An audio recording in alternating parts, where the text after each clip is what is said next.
My parents sold my 9-year-old son's antique piano, the one his great-grandfather gave him, for $97,000.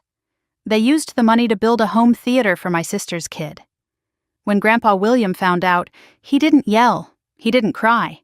He didn't even raise his voice. He just smiled. The kind of smile that makes you check if the doors are locked. And he said, "That piano." My parents' faces turned pale. I didn't understand what he meant at the time. But I would. Everyone would.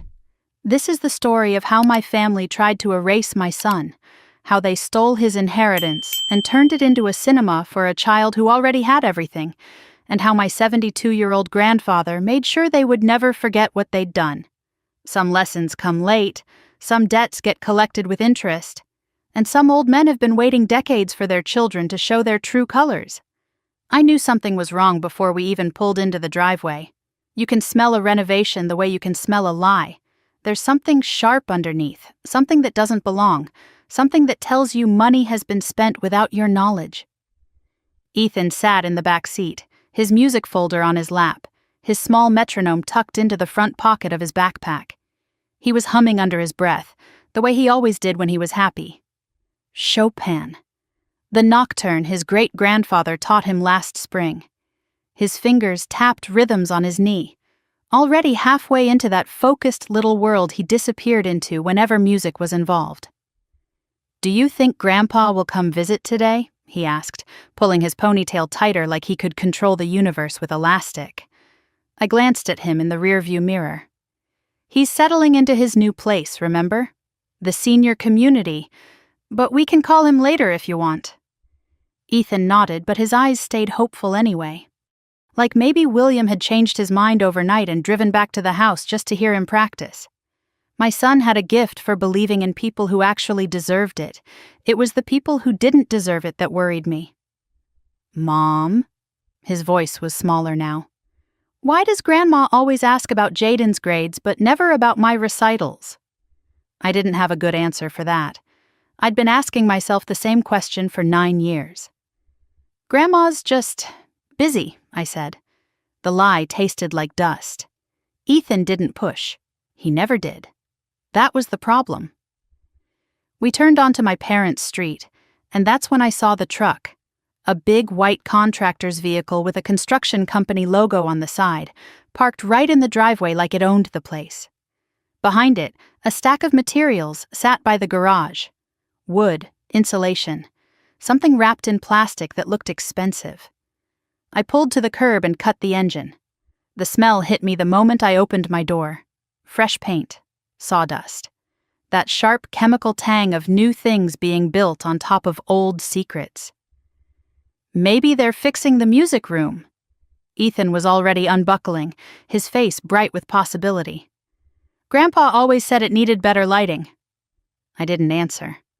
My gut was already tightening, already sensing what my brain refused to acknowledge.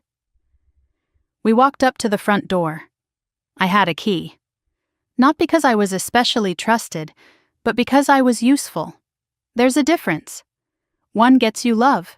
The other gets you access codes and errands. I'd learned to stop confusing the two around the time Ethan was born. The second I opened the door, I heard it. Power tools. Muffled but unmistakable. Coming from the back of the house from the direction of the formal living room. And beneath that sound, voices, laughter, the comfortable chatter of people spending money they hadn't earned. Ethan tiptoed inside like he was entering a museum. The entryway had been transformed. Tarps covered the hallway runner. Cardboard boxes lined the walls. Someone had taped off sections with blue painter's tape, which in my family was a polite way of saying, "Don't touch anything, peasant." "What's going on?" Ethan whispered. I shook my head and kept walking. We passed the family photos on the wall. I'd stopped counting years ago how few of them included Ethan. My sister Melissa's son Jaden dominated every surface. Soccer trophies, school portraits, vacation snapshots from beaches I'd never been invited to visit. And Ethan? One photo, from 3 Christmases ago, partially hidden behind a decorative plant. The noise grew louder as we approached the back of the house. I could see it now through the archway. where my parents' formal living room used to be, where Clara's piano had sat for as long as I could remember, was now a construction zone. Workers in paint-spattered clothes moved with purpose. One of them carried a speaker the size of a small refrigerator. Another adjusted something on the ceiling, some kind of mount. And against the far wall, where the antique Bösendorfer had rested for decades, I saw a massive screen being installed. Projection equipment, acoustic panels, leather seats stacked in the corner, still wrapped in plastic. A home theater, a full professional home theater, right where my son's piano used to live. Whoa! Ethan's eyes went wide. Is this for movie nights? There was so much hope in his voice that I actually hated everyone I was related to in that moment. I don't know, I said carefully. Let's find your piano first. I pulled him away from the construction, toward the hallway, toward the music room where the Bösendorfer was supposed to be. The room William had set up specifically for Ethan's practice. Climate-controlled, humidity monitored. A lock on the door because my grandfather wasn't born yesterday. The door was open, the humidifier was still running, the sheet music was still on the shelves. William's old reading chair still sat in the corner. But the corner where the piano lived, where Ethan's piano rested like it belonged to him, like it had been waiting his whole life for him to grow into it, was empty. Not moved, not covered. Empty. Just carpet indentations where the legs used to press down. Marks from decades of sitting in one sacred spot. A ghost of something that was supposed to be permanent. Ethan didn't scream. He didn't even inhale. He just froze. Then he walked to the corner slowly, like approaching a wound, like if he moved too fast he might make it worse. He touched the wall where the piano used to lean, looked behind the chair, under the shelf. Searching for something that logic told him couldn't be there, but hope demanded he look for anyway. Then he turned to me. Did Grandpa change his mind? His voice was small, careful, like he was afraid to disturb the air, like the question itself might get him in trouble, not angry. That would have been easier. Angry I could have worked with. But this quiet acceptance, this assumption that he'd done something wrong, that he'd somehow earned being forgotten, this broke me. No, I said, and my throat was so tight the word barely escaped. Grandpa did not change his mind. Ethan nodded once, too hard, like he was forcing the moment to behave. His fingers drifted to the edge of the music stand, reaching for keys that weren't there. When he felt nothing, he pulled his hand back fast like he'd touched a hot stove. His eyes got glossy, but nothing fell. 9 years old, and he'd already learned to hold it in. I noticed something else missing then. The framed photograph that always sat on the piano. William and Clara on their wedding day, standing beside the Bösendorfer, young and hopeful and completely unaware of what their family would become. That was gone too. I knelt beside Ethan, gripped his shoulders, made him look at me. Grandpa did not change his mind, I repeated. Do you understand me? He loves you. He would never take the piano back. Then where is it? I didn't have an answer, not yet.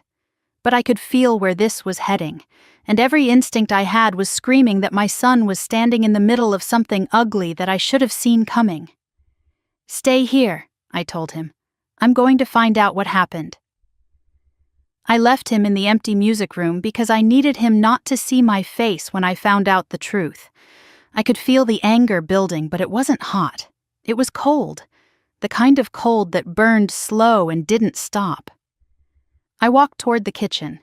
I'd spent 31 years being the good daughter, the one who didn't make waves, the one who let Melissa shine and Patricia control and Richard dismiss.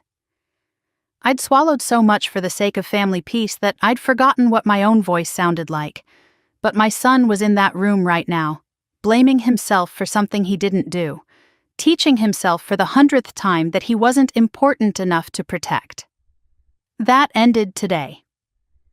I reached the kitchen doorway and stopped. My mother sat at the table, phone in one hand, coffee mug in the other. Her hair was pulled back, her makeup perfect, her expression the carefully constructed mask of a woman who believed she was always right. My father scrolled through something on his tablet, calm as a man who'd never been told no in his life. And Melissa, my sister, perched on a stool by the counter, sipping something green and expensive, her designer bag hanging off her shoulder like a badge of honor. None of them looked up when I entered. I stepped into the kitchen. "Where is Ethan's piano?" My mother's cup froze halfway to her lips. My father's finger paused mid-scroll. And, "Melissa?" she smiled. That smile told me everything I needed to know. And nothing I wanted to hear. The kitchen went silent. Not the comfortable kind of silence between people who understand each other, the sharp kind. The kind that happens when someone asks a question nobody wants to answer. My mother set down her coffee cup with a careful clink. Her smile was back, but it didn't reach her eyes. It never did when she was about to lie. "Good morning to you too, Amanda." I didn't move, didn't smile back, didn't give her the satisfaction of pretending this was a normal Saturday. I said, "Where is Ethan's piano?" My father sighed. The sound of a man who believed the world should rearrange itself around his comfort. He set down his tablet and looked at me the way he'd looked at me my entire life, like I was a minor inconvenience between him and something more important. "What's the problem now?" The problem. Like my son's missing inheritance was a scheduling conflict. Like $97,000 of family history had simply been misplaced. "The piano," I repeated. "The Bosendorfer, Great-Grandma Clara's piano, the one Grandpa William gave to Ethan. Where is it?" Melissa snorted without looking up from her phone. "Oh, please." My mother took another sip of her coffee. Slow, deliberate, the gesture of a woman who controlled every room she entered. "Your father handled it." Handled it. That phrase had followed me through my entire childhood. Your father handled the college fund. Your father handled the inheritance split. Your father handled why Melissa got the new car and you got the used one.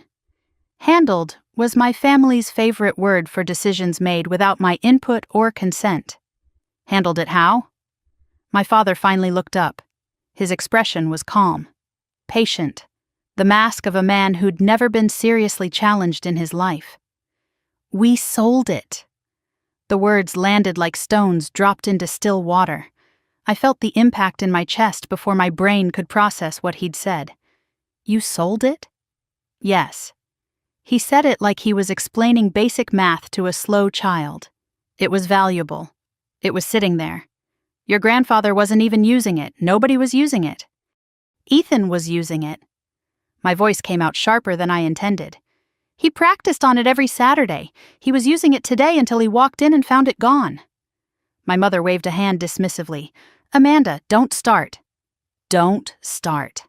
Another family favorite. Don't start meant shut up. Don't start meant your feelings are inconvenient. Don't start meant we already did what we wanted, and we're not interested in your opinion. "Don't start," I repeated. "You sold my son's piano, the piano his great-grandfather specifically gave to him, and you're telling me not to start?" My father leaned back in his chair.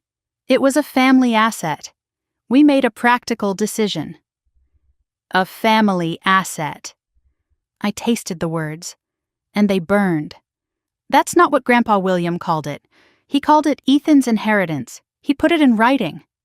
Something flickered across my mother's face. Just for a second. Something that looked almost like fear.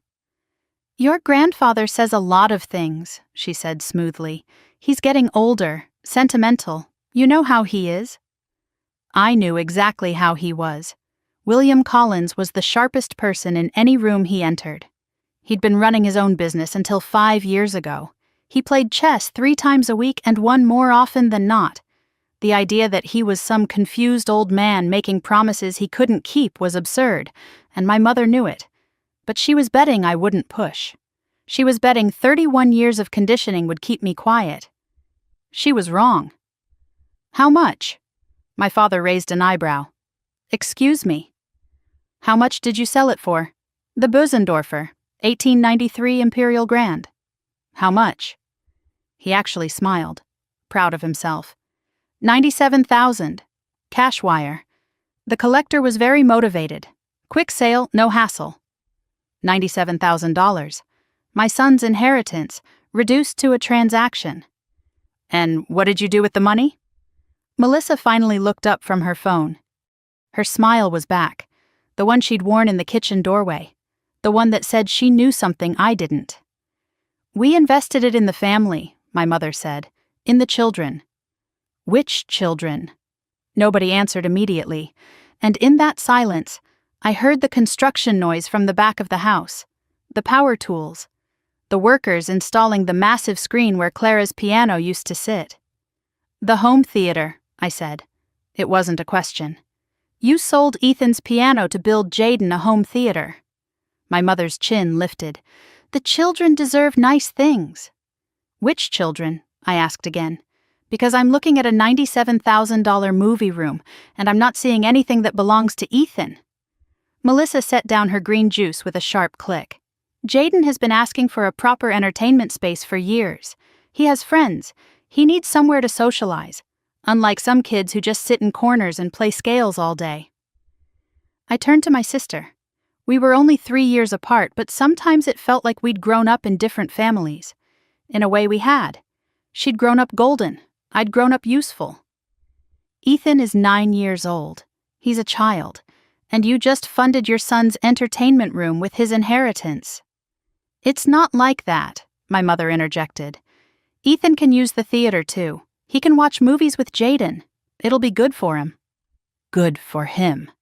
My son's piano sold so he could watch movies in a room he was never invited to. Besides, my father added, you can rent a piano. Plenty of kids practice on rentals. It's not like he's going to be a concert pianist. The casualness of it stunned me. The absolute certainty that Ethan's dreams weren't worth protecting. That his talent wasn't worth investing in. That everything that mattered to him could be replaced with something cheaper because he wasn't important enough for the real thing. Clara's piano was irreplaceable, I said quietly. It was in our family for over 100 years. Her grandmother bought it for her wedding. It survived 2 world wars and a cross-country move. And you sold it because Jaden wanted a bigger TV. You're being dramatic. My mother's voice had that edge now, the one that meant she was losing patience with my existence. This is exactly why we didn't involve you in the decision. You always make everything so emotional. I laughed. I couldn't help it. The sound came out harsh and broken. You didn't involve me because you knew I'd say no. You didn't involve Grandpa William because you knew he'd stop you. The fear flickered across my mother's face again. This time it stayed longer. Speaking of which, I continued, does he know? Does Grandpa know you sold Clara's piano? The kitchen went very still. My father and mother exchanged a glance, the kind of glance that said they'd discussed this exact scenario, the kind that told me everything about how deliberate their betrayal had been. Your grandfather doesn't need to know, my mother said carefully. He's settling into his new place. The doctors said he needs calm, stability. We don't want to upset him. The doctors said that? Or you did? Amanda. My father's voice carried a warning now. We're telling you how it's going to be. Dad doesn't need the stress. His heart isn't what it used to be. If you go running to him with this, you'll be the one who hurts him. Is that what you want? There it was. The threat wrapped in concern. The manipulation disguised as care. If I told Grandpa William, I'd be the villain. I'd be the one who caused his heart attack. I'd be responsible for whatever happened next. It was the same playbook they'd used my entire life. Do something wrong. Demand silence. Make the victim feel guilty for being hurt. It had worked before. Every single time. I'd swallowed my anger and kept the peace and told myself that family mattered more than fairness. But I wasn't looking at my family anymore. I was looking at the people who'd stolen from my son. I'm calling him, I said. My mother stood so fast her chair scraped against the floor. Absolutely not. You don't get to tell me what to do anymore. Amanda, think about what you're doing. She moved toward me, hands raised like she was trying to calm a wild animal. We're your parents. We did this for everyone, for the family. If you go to your grandfather, you'll tear us apart. You tore us apart when you sold a 9-year-old's piano to build a cinema for his cousin. Melissa's voice cut in from behind me. God, you're so jealous. You've always been jealous. Of me, of Jaden, of everything I have. This is just your way of getting back at us. I turned to my sister, really looked at her. The designer clothes, the expensive haircut, the absolute certainty that she deserved everything she had, even when it was stolen from a child. This isn't about jealousy, I said. This is about the fact that you took something that didn't belong to you, something that belonged to Ethan, and you didn't even have the decency to tell him first. He's 9, he'll get over it. He thought Grandpa William changed his mind about him. He thought his great-grandfather stopped loving him. He's in that empty room right now wondering what he did wrong. For just a moment, something flickered across Melissa's face, something that might have been shame, but it was gone before I could be sure, replaced by the defensive anger I knew so well. That's not our problem. You're his mother. You explain it to him. I stared at her, at all of them. My mother with her careful mask, my father with his dismissive calm, my sister with her designer indifference. These were the people who were supposed to love me, supposed to love my son, and they'd sold his inheritance without a second thought because Jaden wanted something nicer. I turned and walked out of the kitchen. Amanda! My mother's voice followed me. Amanda, don't you dare! I didn't stop. I walked down the hall, past the family photos that didn't include my son, past the construction noise that used to be silence, back to the music room where Ethan waited. He was still there, sitting on the floor now, his music folder open on his lap. Sheet music for the Chopin nocturne he'd been planning to practice. The piece his great-grandfather taught him, the piece he'd never play on Clara's piano again. He looked up when I entered. His eyes were dry, but I could see the effort it was taking. They sold it, didn't they? Not a question, a statement, like he'd already known and was just waiting for confirmation. How did you know? He shrugged, too small, too resigned for a 9-year-old. Aunt Melissa told Jaden last week. Jaden told me at school. He looked down at his sheet music. He said I wouldn't need it anymore anyway. My heart cracked clean in two. You knew for a week? You didn't tell me? Another shrug. I didn't want to make trouble. Didn't want to make trouble. 9 years old and already convinced that his pain was less important than everyone else's comfort. That speaking up would only make things worse. That the best thing he could do was be small and quiet and invisible. I knelt beside him and pulled him into my arms. He didn't resist, but he didn't melt into me either. He stayed stiff, controlled, protecting himself even from comfort. Jaden said something else, he mumbled into my shoulder. What? He said Grandpa probably wanted to get rid of it anyway. He said old people forget who they love. I held him tighter, felt the anger building in my chest, colder and harder than anything I'd felt before. That's not true, I said. Grandpa William loves you more than anything. He didn't forget. He didn't change his mind. He didn't know this was happening. Ethan pulled back and looked at me, his grandfather's eyes, Clara's eyes, steady and old and far too wise for 9 years. Are you going to tell him? I thought about the threats, the manipulation, the guilt they'd tried to load onto my shoulders. I thought about my father's warning that I'd be the one to hurt William, that I'd be responsible for whatever happened next. And then I thought about my son, sitting in an empty room, blaming himself for someone else's cruelty, learning one more time that he wasn't worth protecting.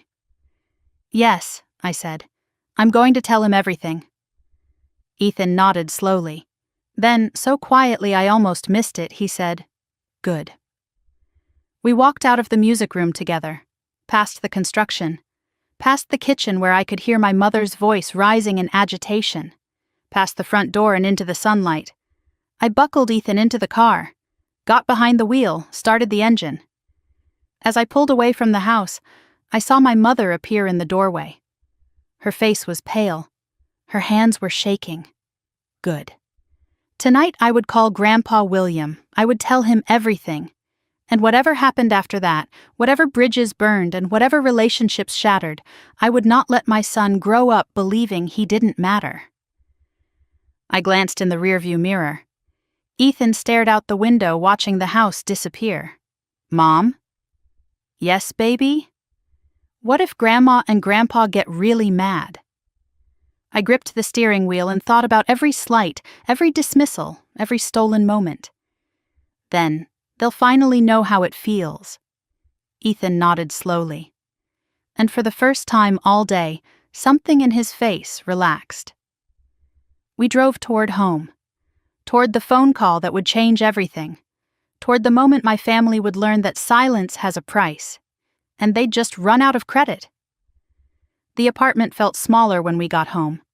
Not physically, but in every other way that mattered. The walls seemed closer. The silence seemed louder. Even the light coming through the windows seemed tired.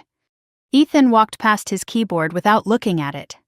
The $60 Yamaha I'd bought from a garage sale 2 years ago, the one he practiced on when we couldn't make it to my parents' house. It wasn't the same as Clara's Bosendorfer. It wasn't even close. But it was what I could afford after the divorce, and Ethan had never once complained. He went straight to his room and closed the door. Not a slam, just a click. That quiet click was worse than any tantrum. It was the sound of a child who'd learned that big emotions weren't welcome. I stood alone in the kitchen. The counter was covered with bills I'd been avoiding. The refrigerator hummed its familiar song. Everything was exactly as we'd left it this morning, and yet nothing was the same. I looked at the table where Ethan had left his music folder. It was open to the Chopin Nocturne, the piece he'd been planning to practice.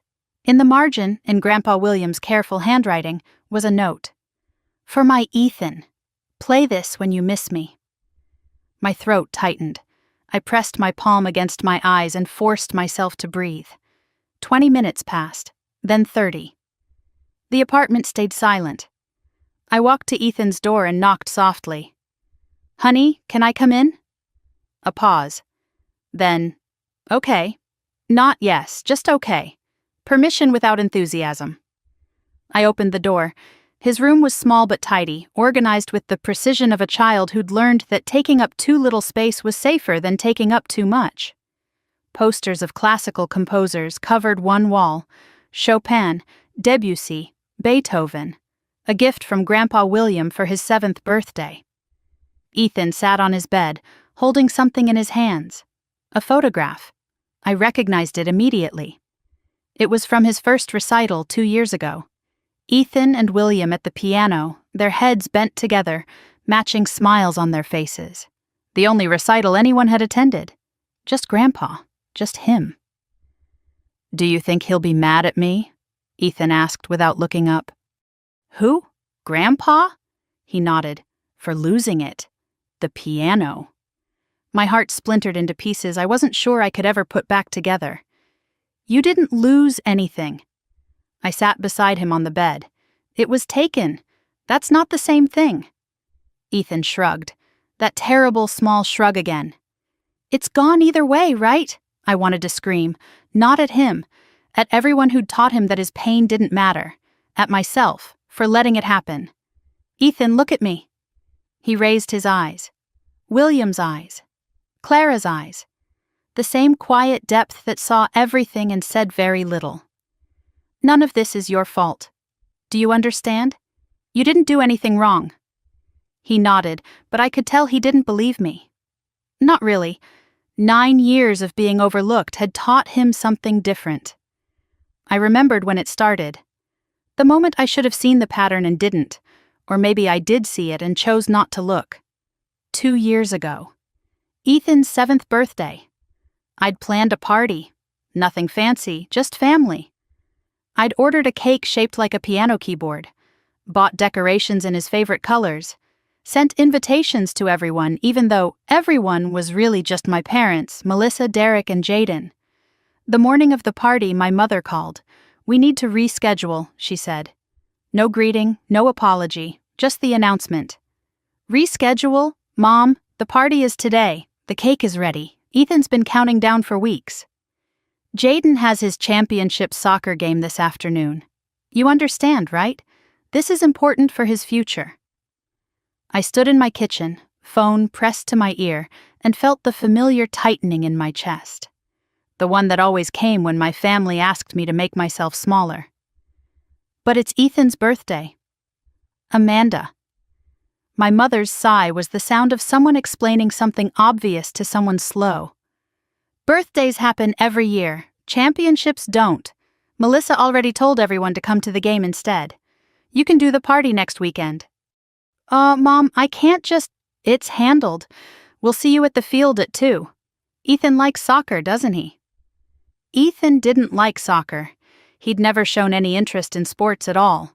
But that didn't matter to my mother. What Ethan liked had never mattered to my mother. I hung up and stood there, trying to figure out how to tell my 7-year-old that his birthday had been canceled for his cousin's soccer game. I didn't have to tell him. He'd been standing in the hallway, listening. He wore his pajamas and his bedhead, and his eyes were too old for his face. "It's okay, Mom," he said. "We can do it later." He said it like he meant it, like he'd already learned that his things could be moved, his moments could be postponed, his joy could wait for more important people. The party never happened. Next weekend became next month, and next month became, we'll do something special for Christmas. And Christmas came and went without anyone mentioning the birthday that got erased. Ethan never asked about it again. He just stopped expecting. But someone remembered. That afternoon, while we were supposed to be at Jaden's soccer game, Grandpa William showed up at our apartment. He had a small cake in one hand and a wrapped present in the other. "I heard there was a birthday happening," he said, winking at Ethan. "Mind if I crash the party?" They spent the whole afternoon together, playing piano, eating cake, talking about music and composers and all the things Ethan loved that nobody else had time for. When William left that evening, Ethan hugged him so hard I thought he might break. The present that day was a book of Chopin nocturnes, the same book that was now sitting on my kitchen table with William's note in the margin.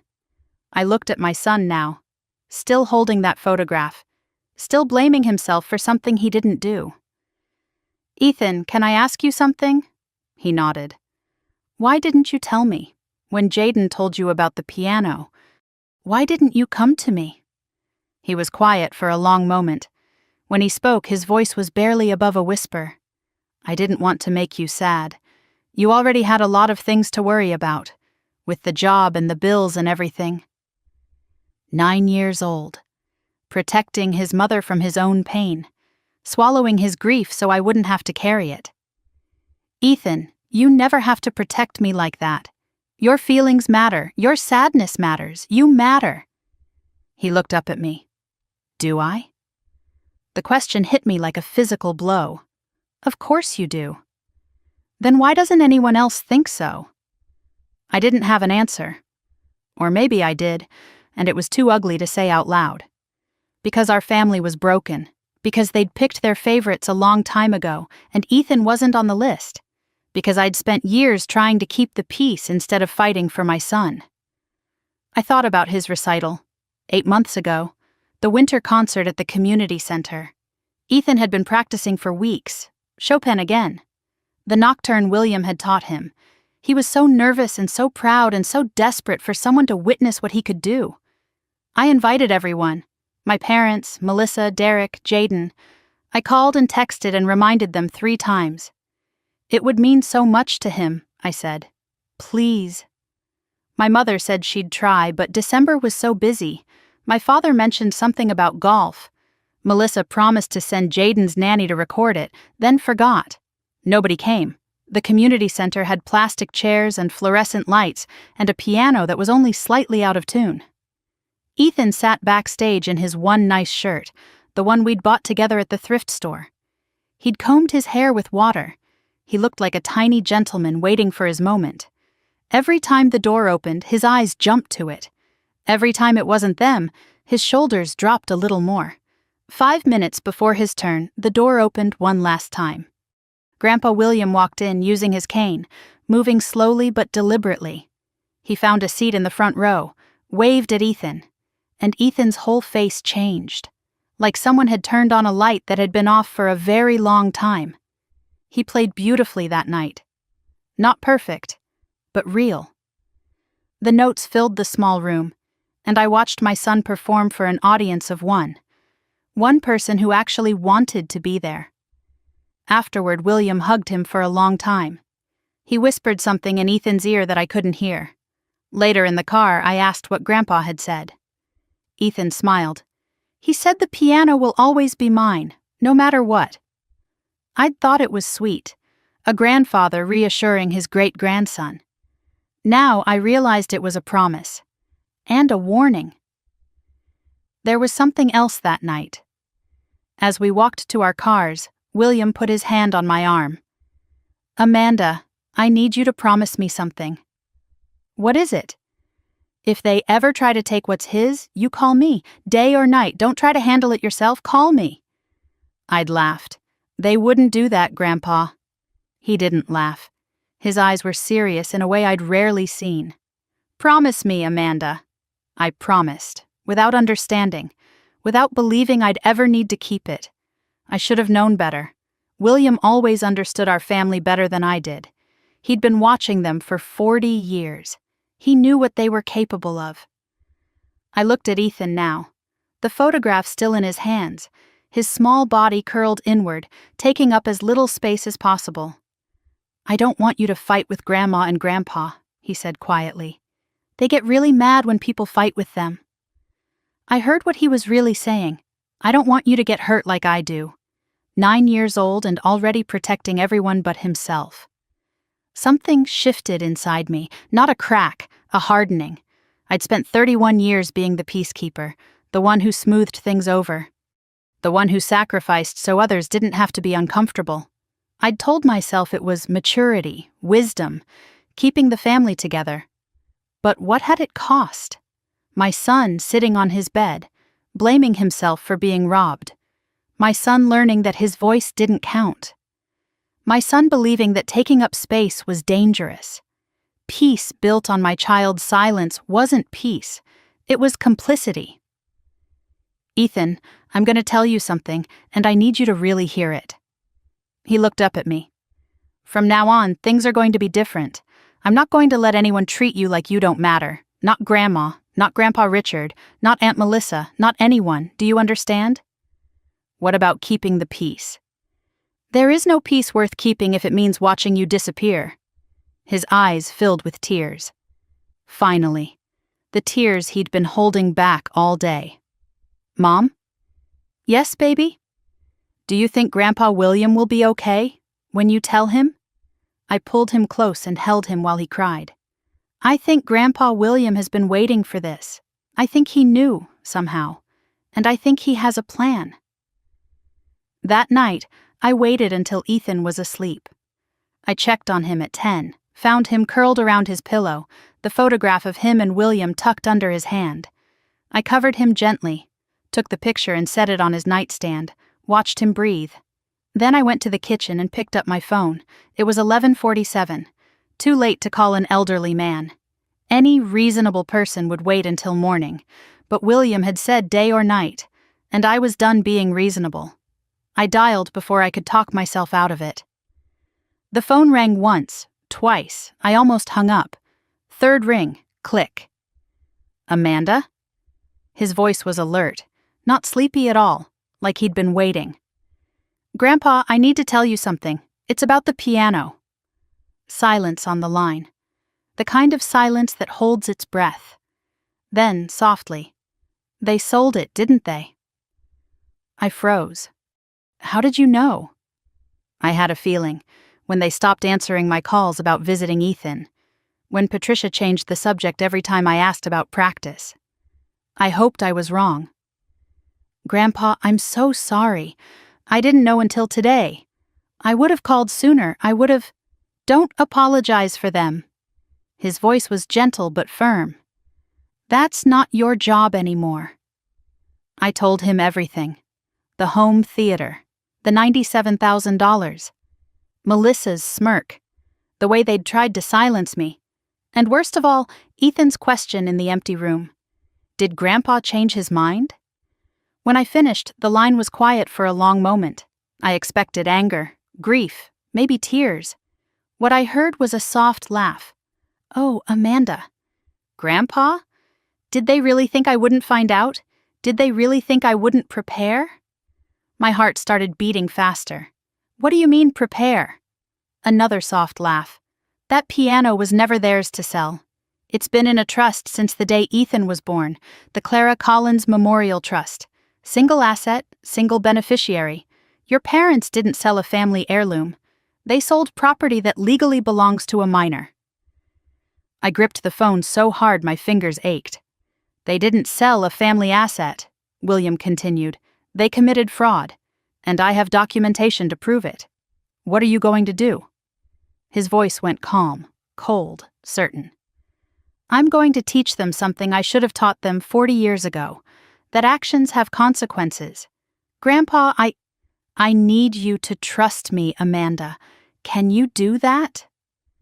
I thought about the empty music room, the photograph under Ethan's hand, the 9 years of small hurts that had led to this moment. Yes. Good. Give me 1 week. Stay away from them. Don't answer their calls. Let me work. And then? And then they'll learn what it costs to steal from family. I closed my eyes. What about Ethan? William's voice softened. Tell him his piano is coming home. Tell him his great-grandfather keeps his promises. And Amanda? Yes? Tell him Clara would have been so proud of him. I hung up and stood in the dark kitchen. 1 week. 1 week of waiting.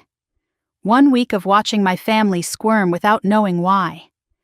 And then, whatever came next would come. I walked back to Ethan's room and watched him sleep. Your piano is coming home, I whispered. Grandpa promised. In his sleep, Ethan smiled. It was the first real smile I'd seen from him all day. 7 days felt like 7 years. 7 days of waiting, wondering, checking my phone every hour for a message that never came. 7 days of pretending everything was normal while knowing nothing would ever be normal again. William had asked me to trust him. Give me 1 week, he'd said. And I'd agreed, because what choice did I have? Because he was the only person in my family who had ever kept a promise to my son. But trust is easier to give than to hold on to when the silence stretches long. Ethan went to school, did his homework, ate his vegetables, moved through the days like a small ghost, present but not quite there. He didn't touch his keyboard once, not a single note. The silence in our apartment felt like a held breath, like the whole world was waiting for something to break. My phone buzzed constantly, but never with the message I wanted. Patricia called twice. I let it go to voicemail both times. Melissa texted a string of demands and accusations. Richard sent one message, cold and clinical, warning me not to make things worse. I responded to none of them. For the first time in my life, I didn't apologize, didn't explain, didn't smooth things over. It felt like freedom. It felt like falling. Thursday night, my phone buzzed with an unknown number. My heart jumped. Saturday, 2 p.m. My place. Bring Ethan. A pause, then simply, W. Short. Certain. No room for questions. Whatever was coming, it was coming soon. Saturday arrived gray and cool, the kind of autumn afternoon that couldn't decide between rain and reluctant sunshine. I drove to Willow Creek Senior Living with Ethan in the back seat. Both of us quiet, both of us nervous, both of us hoping for something we couldn't quite name. Is Grandpa okay? Ethan asked as we pulled into the parking lot. I glanced at him in the rearview mirror. I think he's more than okay. What does that mean? I think it means he has a plan. Willow Creek was nicer than I'd expected. Not fancy, but comfortable. Well-maintained grounds, friendly staff, the kind of place where people went to live, not just to wait. William had chosen it himself, over Patricia's objections. She'd wanted somewhere more prestigious, more expensive, more impressive to mention at dinner parties. William wanted somewhere peaceful, somewhere he could think. I was beginning to understand why. We walked to his unit, Ethan holding my hand. His palm was sweaty. Mine was too. The door opened before I could knock. William stood there in his usual cardigan and khakis. But something was different. He looked sharper, more alert, like a man who'd been resting for years and finally had a reason to wake up. He hugged Ethan first, long and tight and wordless. Then me. "Thank you for coming," he said. "Thank you for trusting me." Inside, his apartment was small but warm. Photos of Clara everywhere. Her smile watching us from the dresser, the bookshelf, the wall above his reading chair. The smell of peppermint tea filled the air. And on the dining table sat a briefcase. Old leather, brass clasps. I'd never seen it before. "Sit down," William said. "Both of you, I have a lot to tell you." He made tea. Peppermint for us, hot chocolate for Ethan. Moved through his small kitchen with the careful precision of a man who had learned to do everything himself. When we were all settled, cups warming our hands, William reached for the briefcase. "I need to tell you both a story," he said. "About the piano, about Clara, about why your parents made a very serious mistake." Ethan leaned forward. I held my breath. "The piano was a wedding gift," William began. 1952. Clara's grandmother sold everything she had to buy it, jewelry, furniture, even her own instrument. She said Clara deserved something worthy of her talent. He pulled out a photograph, black and white. A young couple standing beside a grand piano. William and Clara on their wedding day, both of them young and hopeful and completely unaware of what the future would hold. Clara played that piano every night for 53 years. Through 4 houses and 2 states and everything life threw at us. When she got sick, when her hands couldn't manage the keys anymore, she made me promise. His voice caught. He took a breath. She made me promise the piano would go to someone who would love it. Not sell it, not store it, not see it as an asset to be liquidated. Someone who would hear it the way I heard her. "Did you know who that would be?" Ethan asked quietly. William smiled. "Not for years. Your father never showed interest. Patricia certainly didn't. She asked me to sell it more than once, said it was wasted space." He looked at Ethan. "Then you were born. And the first time you came to our house, 3 years old and barely able to reach the keys, you walked up to that piano and pressed one note. Just one. And you listened. Waited for it to fade completely before pressing another." Ethan's eyes were wide. Most children bang on the keys, make noise, but you listened. William's voice grew thick. "That's when I knew. Clara would have chosen you." He reached into the briefcase and withdrew a document. Official looking, legal language, stamps and signatures. "This is the Clara Collins Memorial Trust. I established it 7 years ago when Ethan was 2. Single asset, the Bosendorfer Imperial Grand Piano. Single beneficiary, Ethan James Collins." The words landed like stones in still water.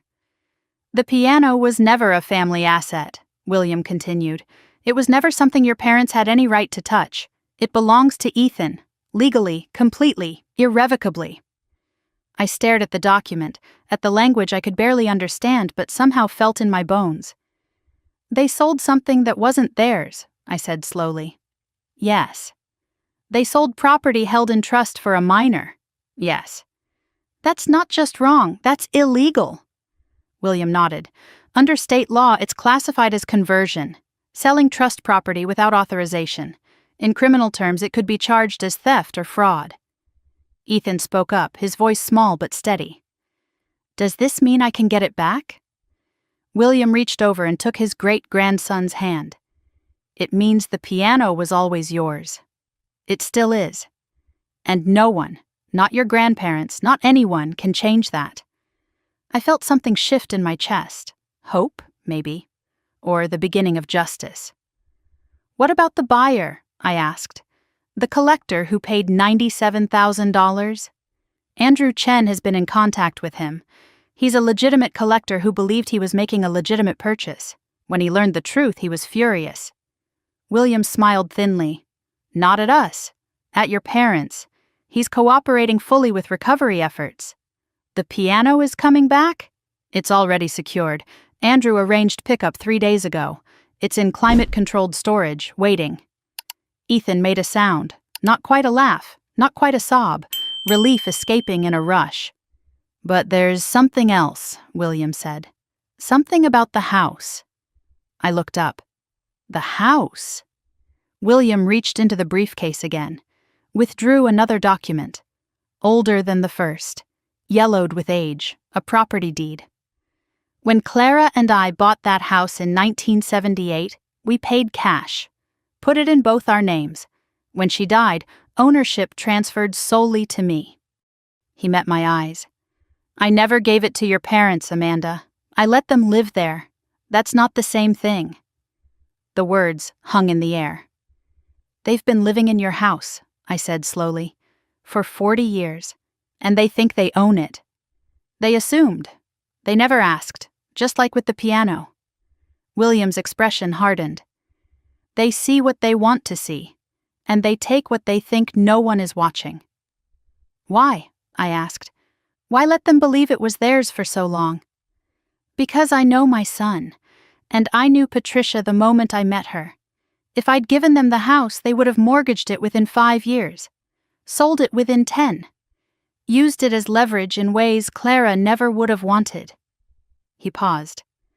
Some things need to be protected from the people who think they own them. Ethan, who had been listening quietly, spoke up. So they're living in your house, and they sold my piano, and they used the money to build a movie theater. William looked at his great-grandson with something like pride. That's exactly right. What are you going to do? William leaned back in his chair. I've had 40 years to watch your father make choices. 40 years to hope he'd become the man Clara believed he could be. 40 years of disappointment. His voice was steady. But stealing from a child to build himself a cinema, that's where it ends. He outlined the plan in simple terms. Step 1, recover the piano. Already done. Step 2, notify Richard and Patricia of the trust violation and their legal liability. Happening Monday. Step 3, address the living situation. They built a $97,000 home theater in my house, William said, using money stolen from my great-grandson, without asking permission, without even considering that they might not have the right. What happens to them? I asked. They have 60 days to find somewhere else to live. The number landed like a verdict. 60 days. The same arbitrary timeline they'd given Ethan when they erased his piano from existence. And if they fight it? William's smile was thin. Andrew has a file that will bury them. Documentation going back 40 years. Every communication, every assumption, every lie. If they want to take this to court, they'll lose. And they'll lose publicly. I thought about my parents, their pride, their carefully constructed image, the way they'd spent decades presenting themselves as successful, generous, respectable people. All of it built on a foundation of borrowed everything. Ethan spoke again. Grandpa, why did they do it? William was quiet for a moment. When he answered, his voice was gentle. Because they've always put some people first and others last. Your mother was always last in their eyes, and because you're her son, they treated you the same way. That's not fair. No, it isn't. But that's the truth. Ethan absorbed this, his small hands clasped in his lap, processing something no 9-year-old should have to process. Then he nodded, once, firm. I don't want to be last anymore. William knelt down, his knees protesting, looked Ethan directly in the eye. You were never last to me, or to Clara, and from now on, you won't be last to anyone. He put a hand on Ethan's shoulder. I'm going to make sure of that. As we prepared to leave, William handed me a folder. Keep this safe, copies of everything. The trust document, the property deed, Andrew's contact information. If anything happens to me, you'll have what you need. Grandpa, you're scaring me. Are you okay? He smiled, warm this time. I'm 72, not fragile, But I've learned to prepare for everything. Your father taught me that, by never being prepared for anything himself. At the door, he gave us final instructions. Next Saturday, there's a party at the house. Melissa's home theater reveal. Very exclusive. I remembered the invitation I'd been ignoring. I wasn't planning to go. William's eyes glinted. Change your plans. Bring Ethan. Wear something comfortable. Why? Because we're going to need witnesses. He paused. And it's going to be a long afternoon. I hesitated at the threshold. Grandpa, what exactly is going to happen at that party? William picked up his teacup, took a slow sip. His expression was calm as a summer morning. Justice, sweetheart, the kind that needs an audience. I looked at Ethan, at the hope in his eyes, at the way he stood a little straighter than he had an hour ago. We'll be there. William nodded, satisfied. One more thing, he said. Tell Ethan the piano is coming home. Tell him his great-grandfather keeps his promises. He looked at my son. And tell him Clara would have been so proud of the musician he's becoming, of the person he already is. We drove home in the fading afternoon light. Ethan was quiet, but it was a different kind of quiet. Not the silence of a boy who'd learned to be invisible. The silence of a boy who was thinking, planning, hoping. Mom? Yes, baby? Do you think it'll really work, Grandpa's plan? I thought about William, about his patience, his preparation, the 40 years he'd spent watching and waiting and documenting. I think Grandpa has been getting ready for this his whole life, I said. And I think your other grandparents have no idea what's coming. Ethan nodded slowly. Good. He turned to look out the window, watching the world pass by. Mom? Yes? When the piano comes back, can I play the nocturne first, the one Grandpa taught me? My eyes burned. You can play whatever you want, baby. It's your piano. It always was. He smiled. The first real smile I'd seen from him in weeks. 6 more days until the party. 6 more days until everything changed. I gripped the steering wheel and drove toward home. Toward whatever came next. The morning after William's call, I woke to unfamiliar silence. Not the silence of peace. The silence of anticipation. The kind that hums beneath your skin like a current waiting to spark. Ethan was already awake. I found him at his keyboard, not playing, just touching the keys, running his fingers over them like he was remembering something better. I'm practicing in my head, he said without looking up, for when the real one comes back. My heart cracked and healed in the same breath. That's a good idea. Grandpa said to trust him, so I'm trusting him. 9 years old and already better at faith than I'd ever been. The week stretched ahead of us like a minefield. 6 days until whatever William had planned. 6 days of pretending I didn't know what was coming. He'd been clear on the phone. Act normal. Don't warn them. Surprise is the only advantage we have. I wasn't sure I could fake it. But for Ethan, I would try. My phone buzzed on the kitchen counter. A text from my mother. Amanda, we need to talk. Call me today. Not a request. A summons. The tone she used when she expected immediate obedience. I stared at the screen for a long moment. Then I typed back, busy today, maybe later this week. The read receipt appeared instantly. She was watching, waiting, testing. The game had already begun. Monday morning, my phone rang during my job interview prep. I'd been unemployed for 3 months, ever since the company I worked for downsized. Another thing my family knew and used against me. Another reason Ethan didn't need that expensive piano, according to them. I let the phone ring 4 times before answering. Finally. My mother's voice was sweet on the surface, steel underneath. I've been trying to reach you all weekend. I told you I was busy. Too busy for your own mother? I didn't take the bait. What do you need? I wanted to check on you. You left so abruptly on Saturday. You seemed upset about the renovations. The renovations, that's what she was calling it now. Not the theft. Not the betrayal. The renovations. I was surprised, I said carefully. That's all. Surprised about what? About the piano being gone. Ethan was looking forward to practicing. A pause. I could almost hear her calculating. Amanda, we've been over this. The piano was just sitting there. Ethan can practice at school. Or you could rent one. We made a practical decision for the whole family. I bit my tongue so hard I tasted copper. I understand, I said. I didn't. Good. Her voice shifted, becoming casual in a way that made my neck prickle. By the way, have you spoken to your grandfather lately? There it was, the real reason for the call. Not really, why? He's been odd, hasn't returned your father's calls. We're a little worried about him. Worried, right. Worried he might find out what they'd done. I'm sure he's just settling in, I said. He's 72, Mom. Maybe he's tired. Maybe. She didn't sound convinced. Well, if you do talk to him, let us know. We want to make sure he's all right.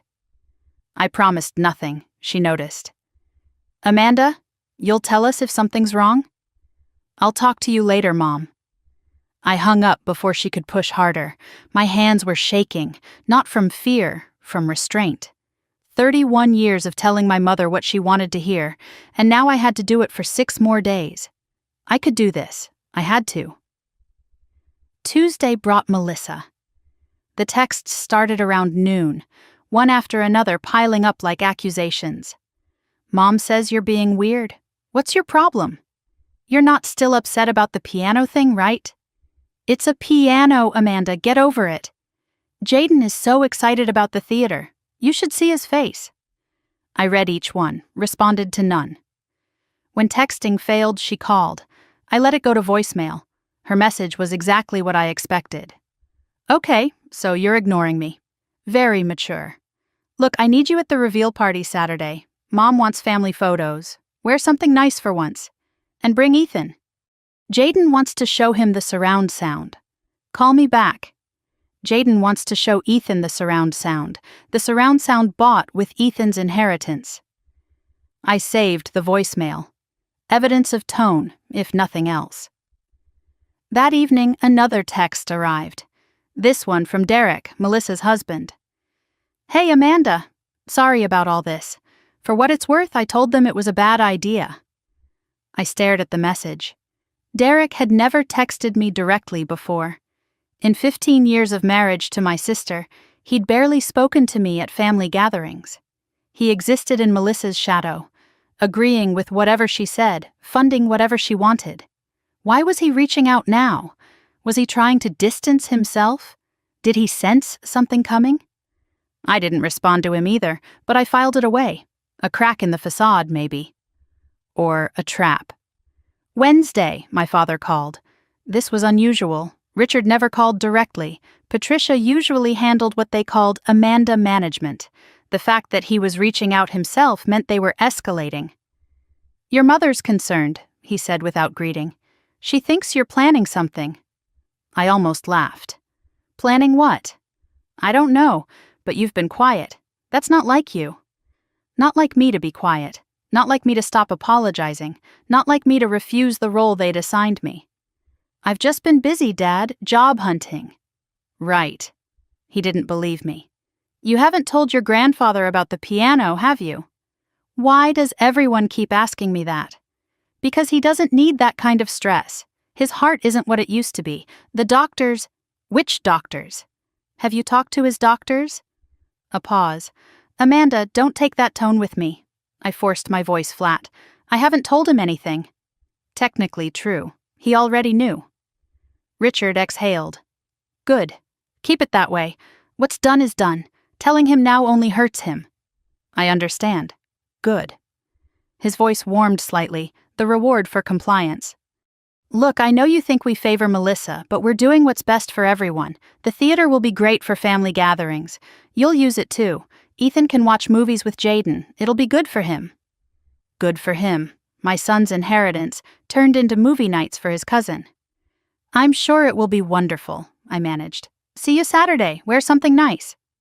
The same instruction as Melissa. Coordinated messaging. They'd talked about how to handle me. I hung up and stared at the wall. 3 more days. 3 more days of swallowing glass. That night, I called Grandpa William. "They're getting nervous," I told him, "asking if I've talked to you." His chuckle was soft. "Good, let them sweat." "Is everything ready?" "Andrew filed the paperwork today. We're right on schedule." "What paperwork?" A pause. "You'll see Saturday. Trust the process, sweetheart." I did trust him, but the waiting was torture. Thursday after school, Ethan came home quieter than usual. I asked about his day. He shrugged. "Fine." Then he looked at me with those old eyes of his. "Mom, why do you look so tired?" I hadn't realized it showed. "You keep checking your phone," he continued, "and you don't sleep. I hear you walking around at night." I knelt to his level. "I'm just thinking about things." "About Saturday?" "Yes." "About what Grandpa's going to do?" I hesitated. How much should a 9-year-old know about family warfare? "It's okay, Mom." Ethan's voice was steady. "I know something's happening. Grandpa said the piano's coming back, and that things will be different. I don't know what that means exactly, but I trust him." He paused. "Don't you?" I pulled him into a hug. "I do. I really do." We stayed like that for a long moment. Then Ethan pulled back. "Mom, can I ask you something?" "Anything." "After Saturday, can we not go to Grandma's house anymore? I don't like how I feel there, small, like I'm in the way." My heart shattered for the 100th time that week. "You will never have to feel that way again," I promised. "Never." He nodded, then added, almost as an afterthought, "Jaden told everyone at school his family is rich now. He said his grandparents bought him a movie theater." I felt the anger rise in my chest. "I didn't say anything," Ethan continued, "but that's not true, right?" I looked at my son, his confusion, his quiet dignity, his refusal to fight back even when he'd been robbed. "No, baby, that's not true at all, and soon everyone will know it." Friday morning, the invitation arrived. A printed card in a cream envelope. Formal, official, absurd. "You are cordially invited to the Collins Family Home Theater reveal. Saturday, 2 p.m. refreshments provided. Dress code, smart casual." I read it 3 times. The audacity of formalizing their theft was almost impressive. They were so confident, so certain they'd gotten away with it. They had no idea what was coming. That evening, William called one last time. "Tomorrow's the day," he said. "Are you ready?" "I think so. What should I expect?" "Expect them to be surprised. Expect them to be angry. Expect them to blame you." He paused. "Can you handle that?" I looked across the room. Ethan was at the keyboard, playing scales softly, preparing for a piano that hadn't arrived yet, believing it would. "Yes," I told William. "I can handle anything for him." "That's my girl." Pride in his voice, real pride, the kind I'd been waiting my whole life to hear from my parents. "Andrew will meet us there at 2:15, he continued. "Let them have their moment first. Let them feel proud. Then we'll remind them what pride costs." "Is this really going to work?" His voice was steel wrapped in velvet. "Sweetheart, I've been planning this since the day they looked at my great-grandson like he didn't matter. They just didn't know they were being watched." Before he hung up, he added one more thing. "The piano, it's been recovered. Andrew picked it up yesterday. It's in secure storage, waiting." My breath caught. "Where?" "Patience. Ethan will see it soon enough. But first we have a theater to unveil." The irony in his voice was unmistakable. That night, I checked on Ethan at 10. He'd fallen asleep with sheet music on his chest. The Chopin Nocturne, Grandpa's note still in the margin. I covered him gently and took the pages, set them on his nightstand next to the photograph of him and William at the recital. Then I sat alone in the dark living room. Tomorrow would change everything. My relationship with my parents, already fractured, would shatter completely. Melissa would never forgive me. The family I'd known would cease to exist. I thought about what I'd be losing. Sunday dinners I'd never enjoyed. holiday gatherings where Ethan was invisible, phone calls that always left me feeling smaller. Then I thought about what I'd be gaining. A son who knew he was worth fighting for, a grandfather who kept his promises, a future where silence didn't mean surrender. Was it worth it? I thought about the birthday party that never happened, the recital no one attended, the piano sold without a word, the home theater built on my child's stolen future. Yes, it was worth it. Not for revenge, not for satisfaction, for Ethan, for the boy who learned to be small. Tomorrow he would learn something different. My phone buzzed one last time. A text from an unknown number. Ms. Collins, this is Andrew Chen. Confirmed for tomorrow. See you at 2:15. I typed back, "Thank you, we'll be there." Then I set the phone down and watched the city lights through my window. Tomorrow. 6 days of waiting. And now it was almost here. Saturday morning, I woke at 6. My first thought was, today. My second thought was, no turning back. I showered, dressed, made breakfast. Went through the motions of a normal morning while my pulse hammered in my ears. Ethan appeared in the kitchen already dressed. His good shirt, pants without holes, hair combed with water. "I'm ready," he said. I looked at him. So small, so determined. Me too. We got in the car at 1:30, plenty of time to arrive exactly on schedule. Ethan was quiet as we drove, but not anxious. He trusted his grandfather, he trusted his mother. I merged onto the highway toward my parents' house, toward the party, toward whatever came next. "Mom?" Ethan's voice from the back seat. "Yes? What if Grandma and Grandpa get really mad?" I gripped the steering wheel and thought about every slight, every dismissal, every stolen moment. Then they'll finally know how it feels. Ethan was quiet for a moment. Then, in the rearview mirror, I saw him smile. Not a happy smile, a ready one. We drove toward the reckoning. Cars lined the street like they were gathering for something important. And to my family, this was important. A celebration of what they'd built. A monument to their success. They had no idea it was also the stage for their downfall. I pulled to the curb and cut the engine. Through the windshield, I counted at least 15 vehicles. My mother had invited half the neighborhood. This wasn't just a family gathering. It was a performance. A chance to show off what the Collins family could afford. "There are a lot of cars," Ethan said quietly. "Grandma likes an audience." The house looked different than last week. Fresh landscaping near the entrance, new potted plants flanking the door. Someone had power washed the driveway. They'd dressed up the exterior like they were staging a home for sale, or hiding something rotten underneath. "Mom?" Ethan hadn't moved to unbuckle. "I don't want to go in." I understood. This was the place where his piano used to live. Now it was a showcase for everything that had been taken from him. "I know, baby, but Grandpa will be here soon. We just have to wait a little longer." He nodded slowly. Then unbuckled his seatbelt with the resignation of someone walking into battle.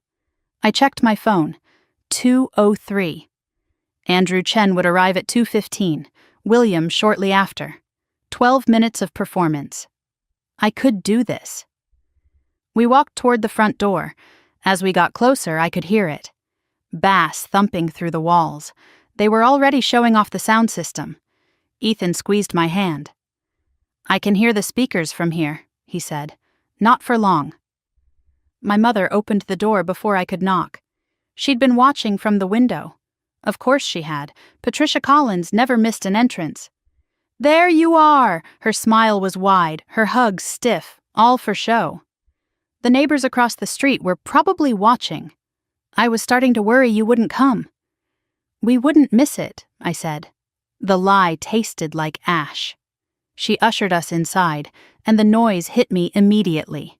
Chatter, laughter, glasses clinking, the smell of catered food and my mother's perfume, heavy and sweet and suffocating. The house was packed. Relatives I barely recognized mingled with neighbors I'd never spoken to. Aunt Carol stood near the fireplace with Uncle Martin. The Hendersons from next door examined a tray of appetizers. Richard's golf buddies clustered in the corner, bourbon in hand. Everyone dressed smart casual, exactly as instructed.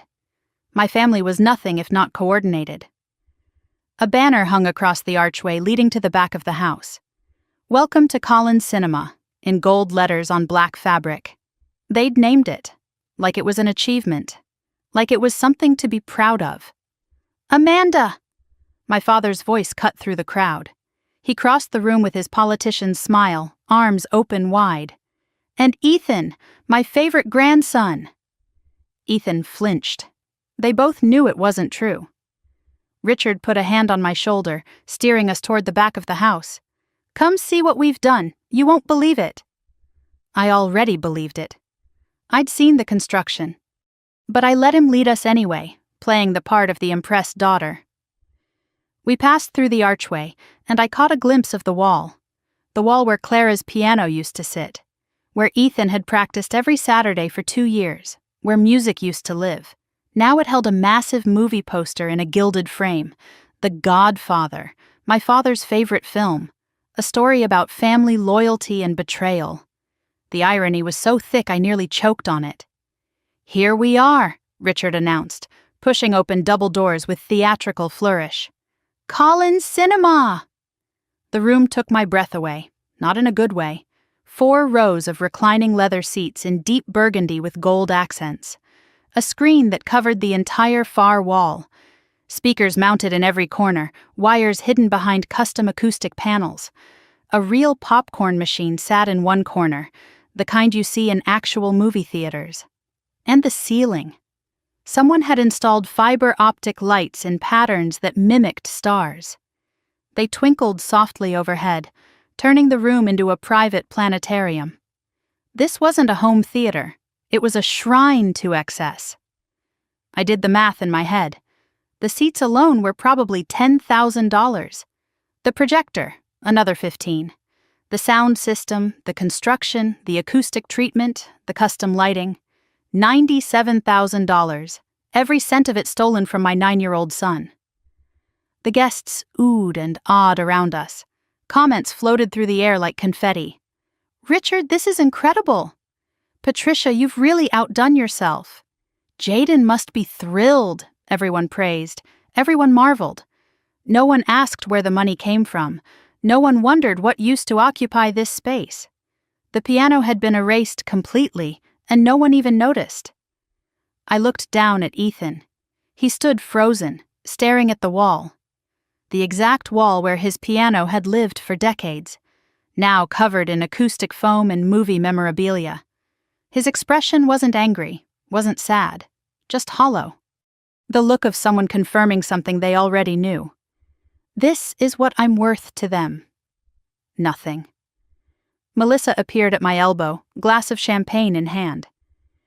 "Pretty amazing, right?" She gestured at the room with the pride of someone who'd done the actual work. "Derek designed the whole layout. Well, Derek and the contractor, but it was Derek's vision." She didn't mention the piano, didn't acknowledge Ethan, just basked in the reflected glory of her husband's design skills. Skills funded by a child's stolen inheritance. "It's something," I managed. "Isn't it?" She missed the edge in my voice entirely. "We're going to host movie nights every weekend. Jaden's already planning a Marvel marathon." A Marvel marathon. In a theater built with Ethan's legacy. "That sounds great." Melissa drifted away to accept more compliments. I stayed rooted in place, watching the room fill with admiration for something that should never have existed. "Everyone! Everyone!" Patricia's voice cut through the chatter. She stood at the front of the room, hands raised like a conductor. "Before we start the first movie, Jaden has something special to show you." My nephew bounded to the front of the room. 11 years old, confident, completely at ease in the spotlight. The opposite of Ethan in every way. "Okay, watch this." Jaden held up a wireless remote like a trophy. "I programmed everything myself." He pressed a button. The overhead lights dimmed to a warm amber glow. Another button. The fiber optic stars began to twinkle in patterns. Another. The massive screen lit up with an animated logo.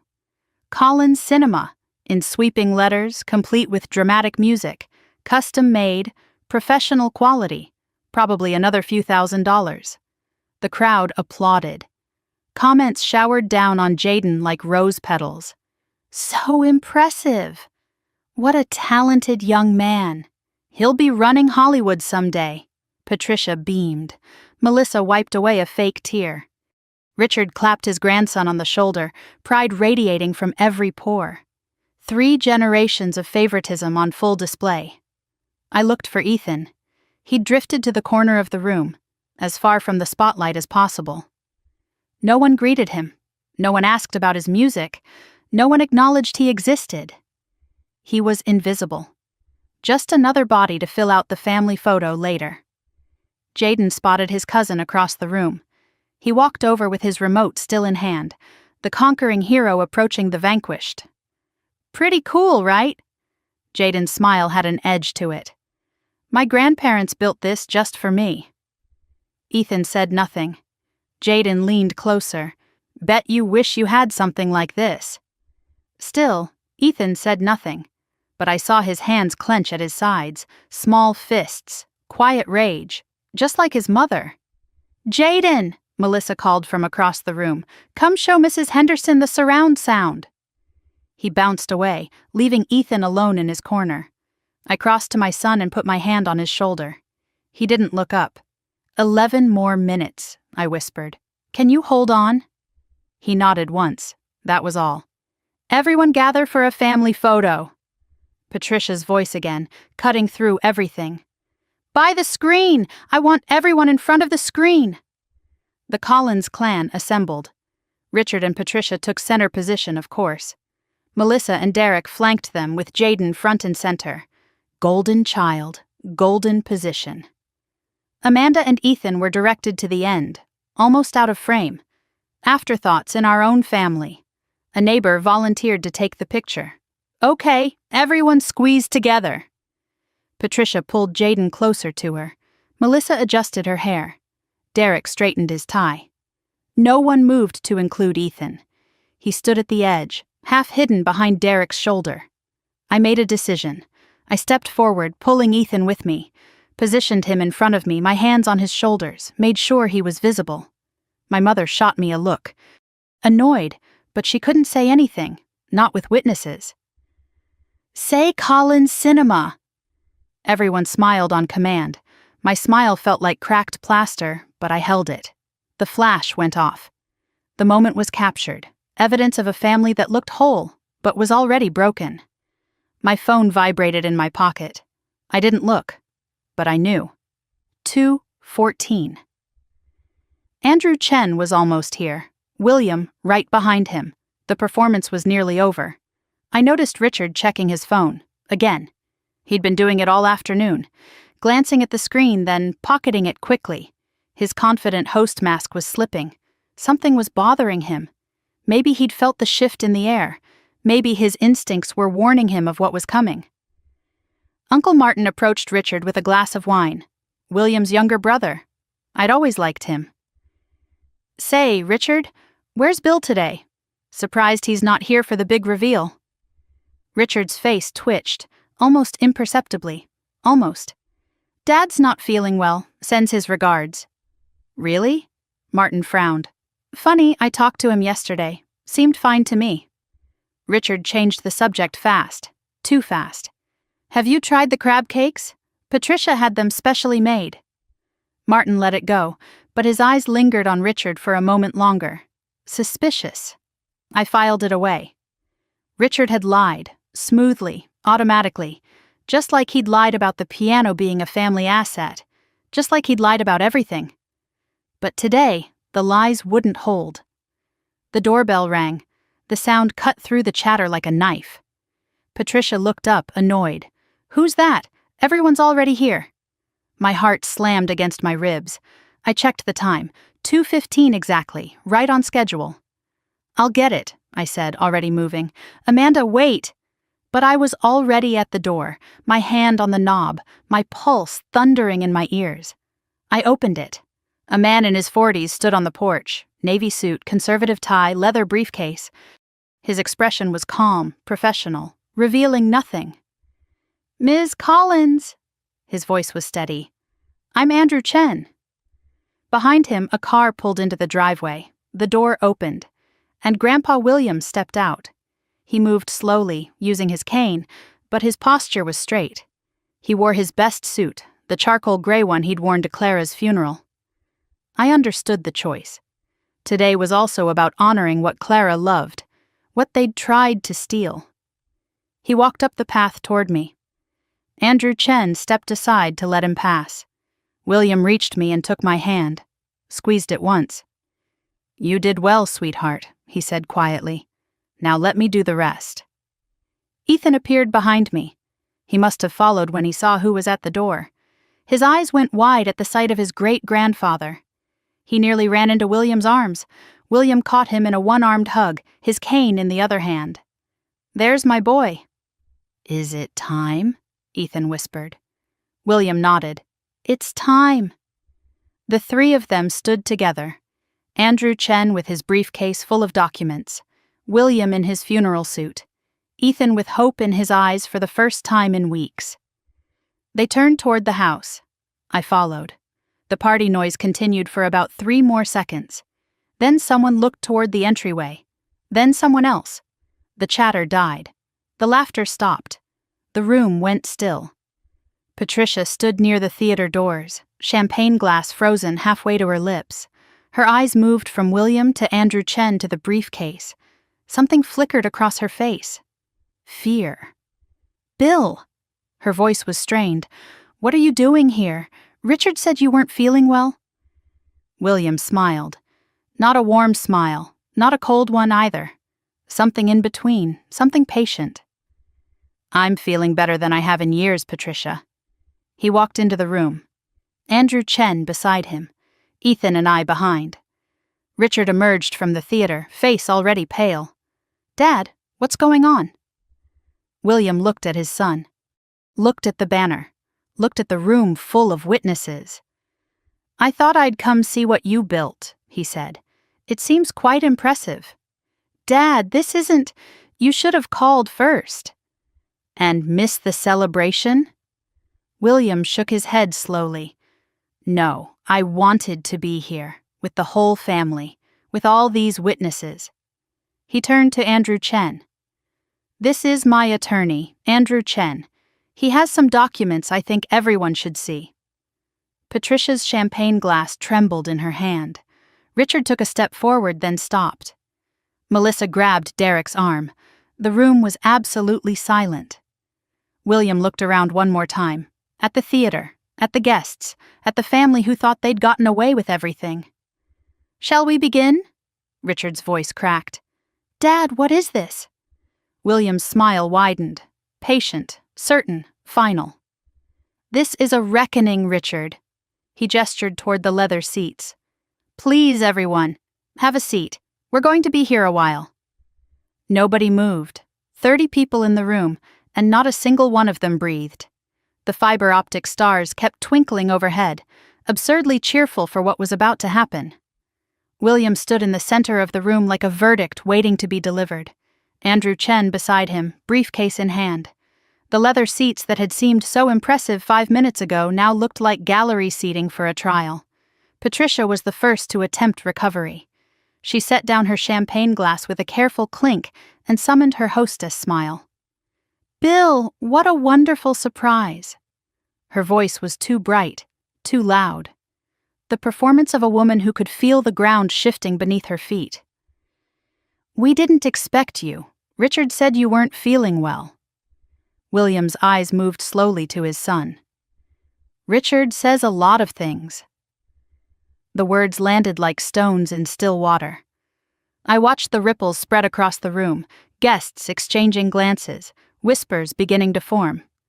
Richard stepped forward, trying to reclaim control. His voice carried the authority of a man accustomed to being obeyed. "Dad, this isn't the time. We have guests. Whatever this is, let's discuss it in private." William raised one hand. A small gesture, almost gentle. But Richard stopped mid-stride like he'd hit an invisible wall. "I think this is exactly the right time," William said. You invited all these people to celebrate what you've built. They deserve to know how you paid for it." Uncle Martin, standing near the back with his wife, muttered something I couldn't quite hear, but the tone was clear. "Something's wrong. I told you something was wrong." The whispers grew louder. 30 people realizing they'd walked into something they weren't meant to witness. But none of them moved toward the door. Drama was more compelling than good manners. William surveyed the room. His eyes moved across the leather seats, the massive screen, the fiber optic ceiling. He nodded once, like a doctor confirming a diagnosis he'd already suspected. "Quite a setup," he said. "Must have cost a fortune." Patricia's nervous laugh cut through the tension. "Well, it wasn't cheap, but the children deserve nice things." "Which children?" The question hung in the air. Patricia blinked. "Jaden, of course. It was built for Jaden." "And Ethan? What about Ethan?" William turned and looked at me. Then at Ethan, still holding my hand, still watching everything with those old eyes. "Ethan," William said gently, "would you like to tell everyone what used to be in this room?" The attention of 30 strangers swung toward my son like a spotlight. I felt him tense beside me. Felt him consider retreating into the smallness he'd been taught. Then he straightened his shoulders. "My piano," he said. His voice was quiet but clear. "The one from Great-Grandma Clara." The murmurs spread like fire through dry grass. "Piano? What piano? Clara's piano, the antique one?" Aunt Carol's voice rose above the others, sharp with dawning horror. "You had Clara's piano here? The Bosendorfer?" Patricia's mask cracked further. It was an 1893 Imperial Grand," William interrupted. His voice was calm, factual, devastating. Custom-built, one of fewer than 50 in existence, worth considerably more than $97,000. But that's what they sold it for. Gasps rippled through the room. Mrs. Henderson, the neighbor, pressed a hand to her chest. "Sold it? You sold Clara's piano?" The judgment in her voice was immediate, absolute. Patricia's smile finally crumbled completely. "It was a family decision. No." William's single word silenced her. "It wasn't." He nodded to Andrew Chen. The attorney stepped forward, and the click of his briefcase latches was impossibly loud in the quiet room. "My name is Andrew Chen," he said. "I'm Mr. Collins's attorney. I'm here today to address a matter of trust law and property rights." Richard's face went from red to white in the span of 3 seconds. "Dad, what is this?" Andrew withdrew a folder from the briefcase. Thick, official, damning. "This is the Clara Collins Memorial Trust," he said, holding up the first document. "Established in 2017. It names one asset, a Bosendorfer Imperial Grand Piano, serial number 1893-42.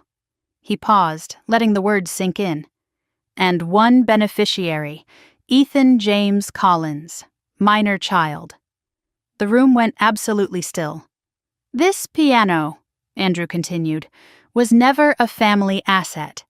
It was and remains property held in trust for Ethan.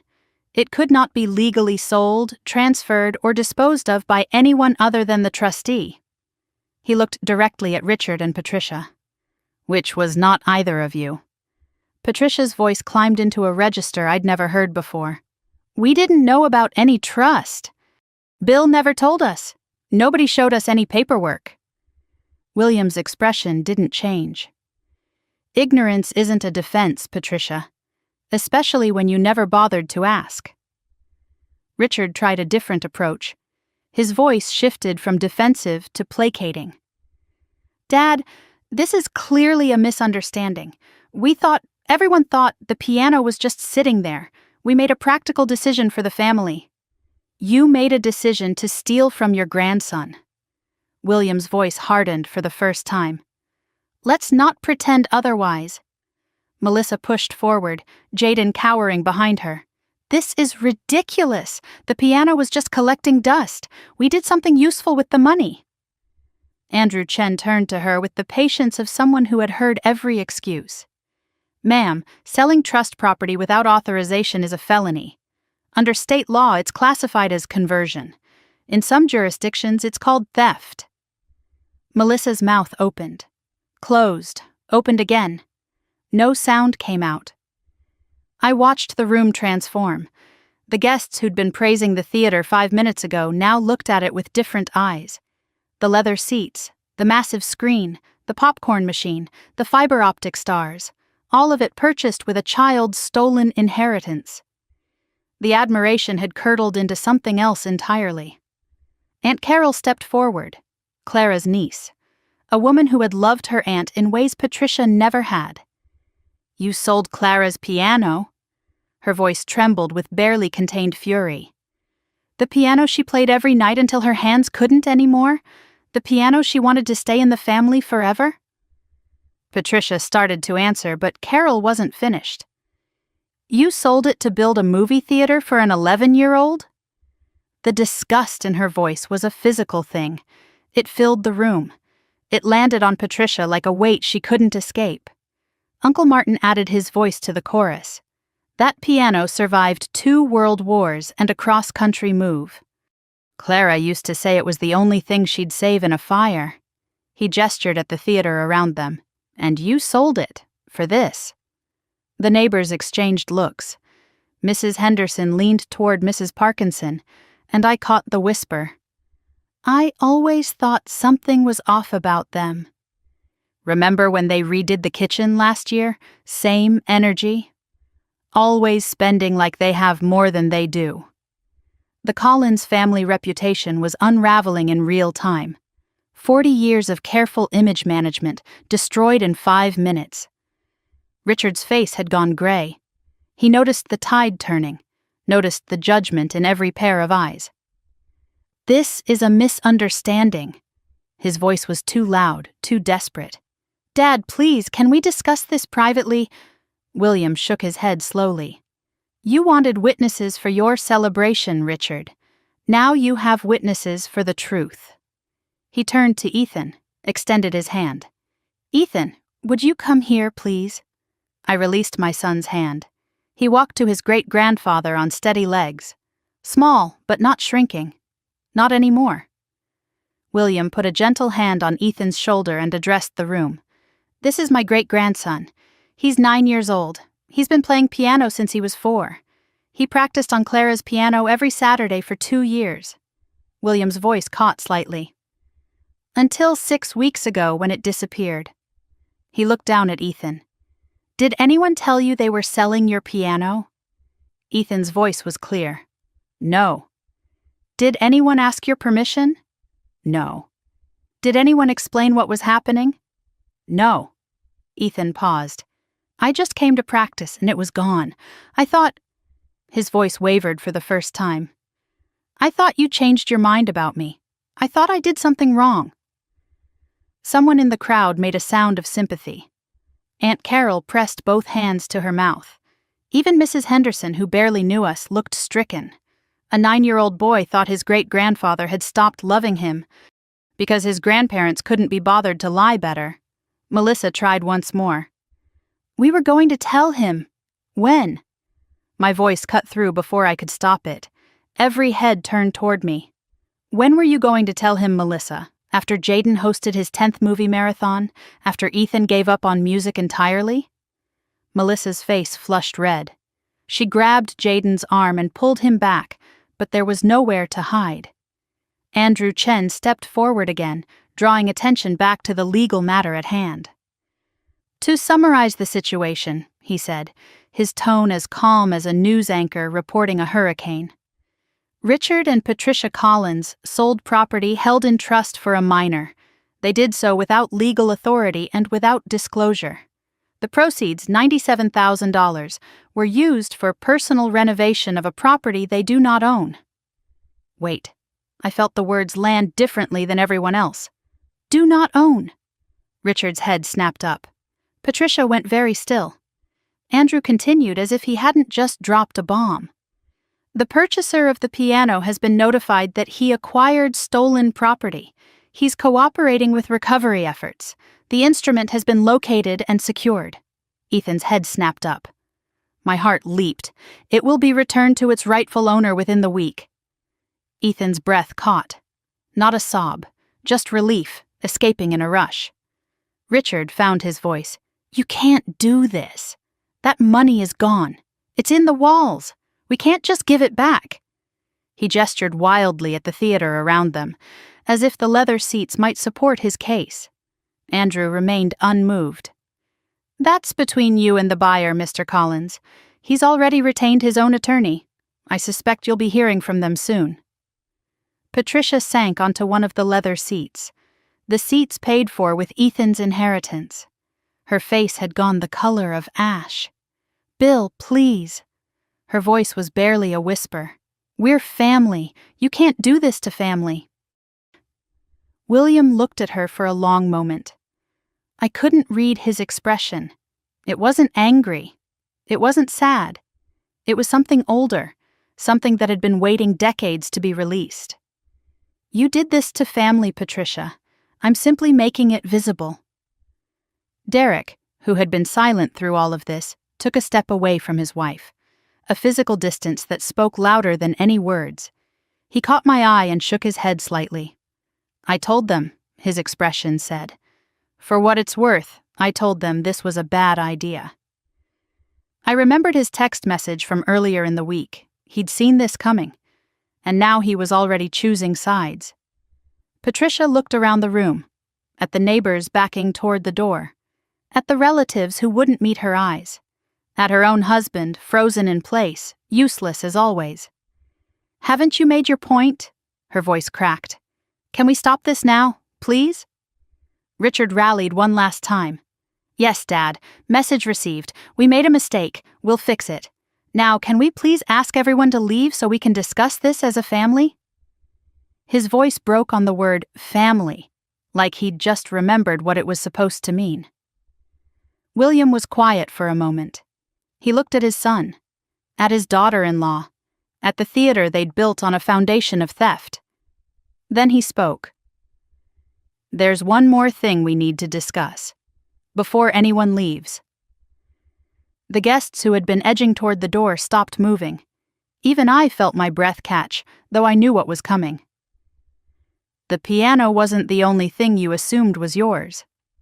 William's eyes swept the room, the walls, the ceiling, the floor beneath their feet. We should talk about this house. Richard's face went from gray to white to something that looked almost green. What about the house? William smiled, thin, patient, terrible. The house you've been living in for 40 years, the house you renovated without permission, the house that has never... He paused, letting the word hang, not once, in 4 decades belonged to you. The silence that followed was absolute. Patricia stood slowly, unsteady on her feet. What are you talking about? This is our house. We raised our children here. You gave it to us when we got married. William shook his head. I let you live here. That's not the same as giving it to you. Did you ever see a deed with your name on it, Patricia? Silence. Did you, Richard? In 40 years, did either of you ever actually look at the property records? More silence. Andrew Chen reached into his briefcase and withdrew a second document, older than the first, yellowed with age. This is the original deed for this property, purchased in 1978 by William and Clara Collins. Upon Clara's death, full ownership transferred to William. He looked up. It has never been transferred since. Richard's voice came out as a whisper. Dad, what are you saying? William looked around the room one final time, at the theater built with stolen money, at the guests who were already composing the stories they'd tell tomorrow, at the family that had taken everything and never once said thank you. I'm saying you built a movie theater in my house, with money stolen from my great-grandson. He turned to Andrew. Show them the eviction notice. Andrew Chen reached into the briefcase one final time. The room held its breath. Even the fiber optic stars seemed to stop twinkling, as if the universe itself was waiting to see what came next. He withdrew a single sheet of paper. Official letterhead. Legal language. A date stamp in the corner. He held it the way a surgeon holds a scalpel. Precise. Deliberate. About to cut deep. Richard took a step forward, hands raised like he could physically stop what was happening. Wait, just wait. Whatever that is, we can discuss it. In private. Dad, please, send everyone home first. His voice cracked on the word home. The irony hung in the air like smoke. William shook his head slowly. No, Richard. You made this a public celebration. You invited these people to admire what you built. They should know the foundation it stands on. He nodded to Andrew. Proceed. Andrew's voice was steady, professional, completely devoid of emotion. This is a formal notice to vacate, addressed to Richard Collins, Patricia Collins, Melissa Collins Warren, and Derek Warren. You have 60 days to vacate the property at this address. The property belongs to William Henry Collins. You are not and have never been legal owners or tenants with protected rights. Patricia made a sound. Not quite a scream, not quite a sob. Something between the two. The sound of a world collapsing inward. 60 days? Her voice climbed into a register I'd never heard before. You're giving us 60 days? William didn't flinch. I'm giving you more than you deserve. Patricia stood, unsteady, swaying slightly like the floor had shifted beneath her feet. Her carefully applied makeup couldn't hide the pallor spreading across her skin. Bill, you can't do this. The words tumbled out desperate and broken. This is my home. I raised my children here. I decorated every room. I planted the garden. I hosted Christmas dinners and birthday parties and— You lived here, William interrupted. His voice was flat, final. At my pleasure. That pleasure has ended. You're lying. Patricia spun toward the guests, desperate for allies who were no longer willing to be found. He's lying. He gave us this house. 40 years ago, when we got married, he gave it to us. William's expression didn't change. I never gave you anything. I let you stay. There's a difference. He paused. Show me a deed with your name on it, Patricia. Show me a single document proving ownership. She couldn't. There wasn't one. Aunt Carol spoke from somewhere behind me. Clara's niece. Her voice was cold with dawning understanding. I always wondered how they afforded this place. Richard was 23 when they moved in. No real job, no savings. She shook her head slowly. I asked Clara once. She changed the subject. Now I understand why. The family mythology was crumbling in real time. 40 years of Richard and Patricia acting like owners. Renovations, parties, holidays, all in a house that had never belonged to them. The kitchen they'd redone last year, the new roof 5 years ago, the theater they'd just built, all improvements to someone else's property, without permission, without acknowledgement, without a single word of gratitude. Patricia's desperation peaked. We have rights. We've lived here for 40 years. Squatters' rights, adverse possession, something. Andrew Chen responded with the patience of someone who had anticipated every argument. Those doctrines don't apply to permissive occupancy, Mrs. Collins. Mr. William Collins has documentation of verbal agreements, utility arrangements, and maintenance communications spanning 4 decades. You were guests who overstayed their welcome, nothing more. Richard grabbed his father's arm, not gently. Dad, think about what you're doing. You're destroying this family. William looked at the hand gripping his sleeve, then at his son's face. The desperation there, the fear, the complete absence of remorse. You destroyed it, Richard. When you sold a child's piano to build yourself a cinema. He pulled his arm free. I'm simply making the destruction visible. Richard tried a different approach. He released William's arm and changed his posture, suddenly smaller, softer. The wounded son rather than the angry patriarch. Dad, I'm sorry. We made a mistake. We should have asked about the piano. We should have talked to you first. The apology that should have come weeks ago. We can work this out. We're family.